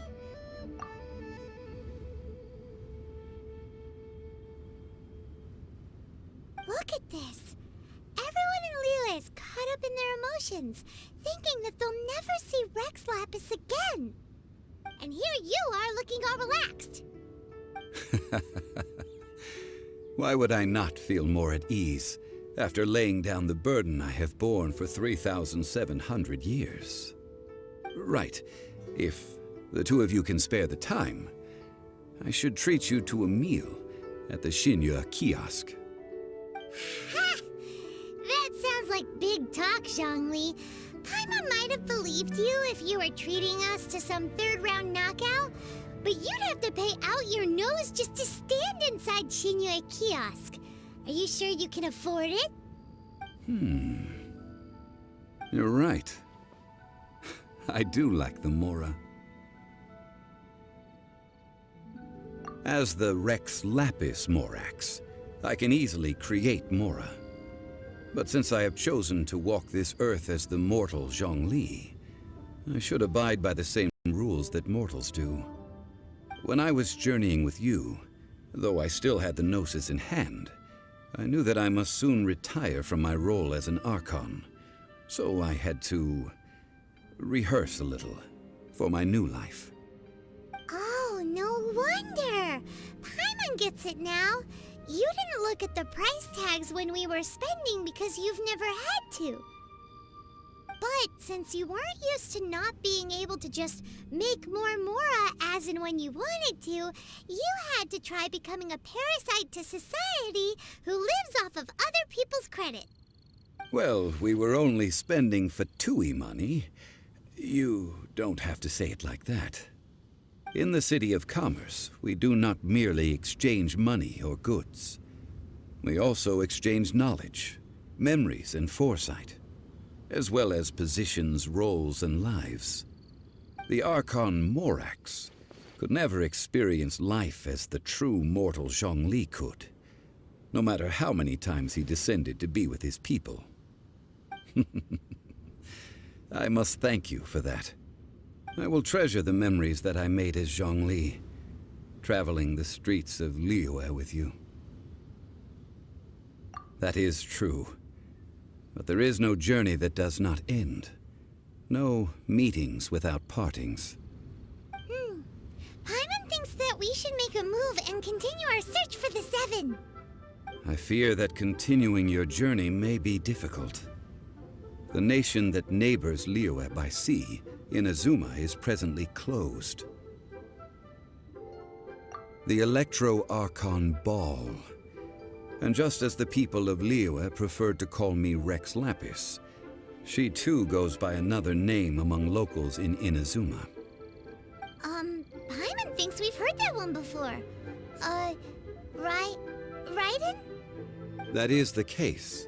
And since Raiden is also the Shogun of Inazuma, people call her the Raiden Shogun. That said, though people at the wharf were saying that the situation in Inazuma is very tense, Paimon doesn't remember that always being the case. It wasn't that bad last year. Zhongli, since you're Rex Lapis, shouldn't you know something about what's happening there? Just how did Inazuma become a closed nation? It's because of visions. Visions? When faced with circumstances beyond their control, humans often bemoan their lack of power. But if a person shows true strength of will at a desperate and fateful moment in their life, the gods will look upon them with favor. This is what visions are. Magical foci bestowed upon those who have been acknowledged by the gods. Uh-huh. That's how people in Teyvat see it. But starting from last year, the Raiden Shogun began promulgating the Vision Hunt Decree. Vision Hunt Decree? Yes. It was an order to seize all visions within Inazuma's borders, and to inlay them upon the hands of the statue of the omnipresent god. They want to seize visions. But why? Aren't visions blessings from the gods?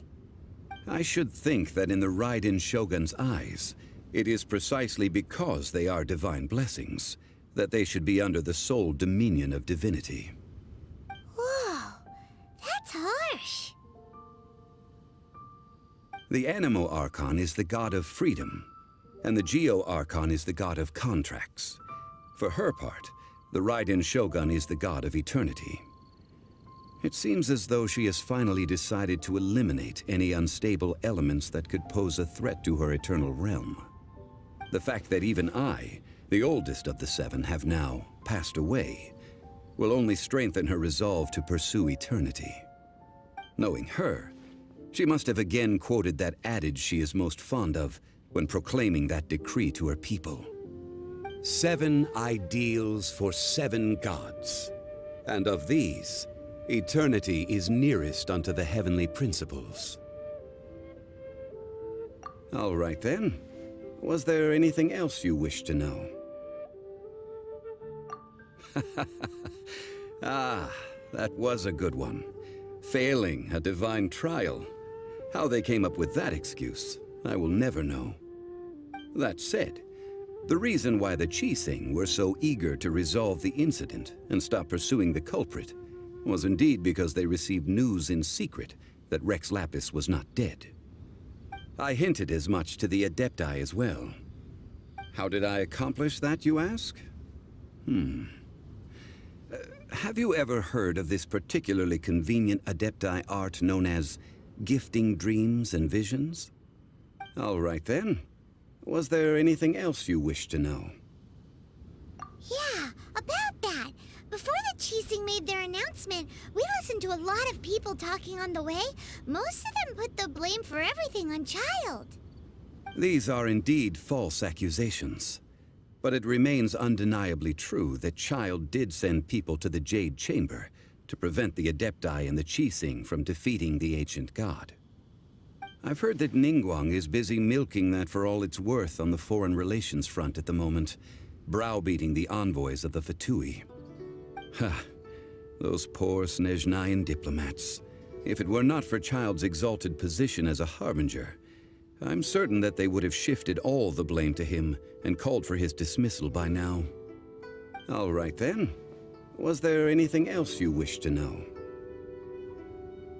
The time of the Adepti has long passed. If even the Liyue Qixing don't want to face that truth, then what future is there for Liyue? Kuching is absolutely right in saying this. Now, though I did laud Ningguang's desire for power, believing this to be a good thing, and thought as a matter of course that she must have been behind the Qixing's plan to take governing power over Liyue from the hands of the gods and Adepti, could the original person who brought up the idea of seizing power have been... All right then. Was there anything else you wish to know? That's right. Zhongli, now that you don't have your gnosis, what's going to happen to all the Mora in Teyvat? Since Morax is dead, are they all just gonna disappear? Also, isn't the Golden House the only mint in the entire continent? Will it even continue to work? The Mora present now will not vanish. But the Golden House will indeed have to cease operations for a lengthy period of time, since creating Mora requires the use of the Geo Archon's power. This is terrible! We're all about to run out of Mora! The world is coming to an end! Yes, this is indeed a major issue from a financial standpoint. Well, I suppose we'll just leave such troublesome matters to the Liyue Chising to debate. Then, did you at least set some private funds aside for yourself? Oh, a private fund. This does seem like a good, logical, common-sense idea. It's a shame. What's a shame? It's a shame that I didn't think of it at the time. All right then. Was there anything else you wish to know? Well then, I suppose you'll have to find a way to get inside this closed nation. Have patience. I suspect that some serendipity must first come into play.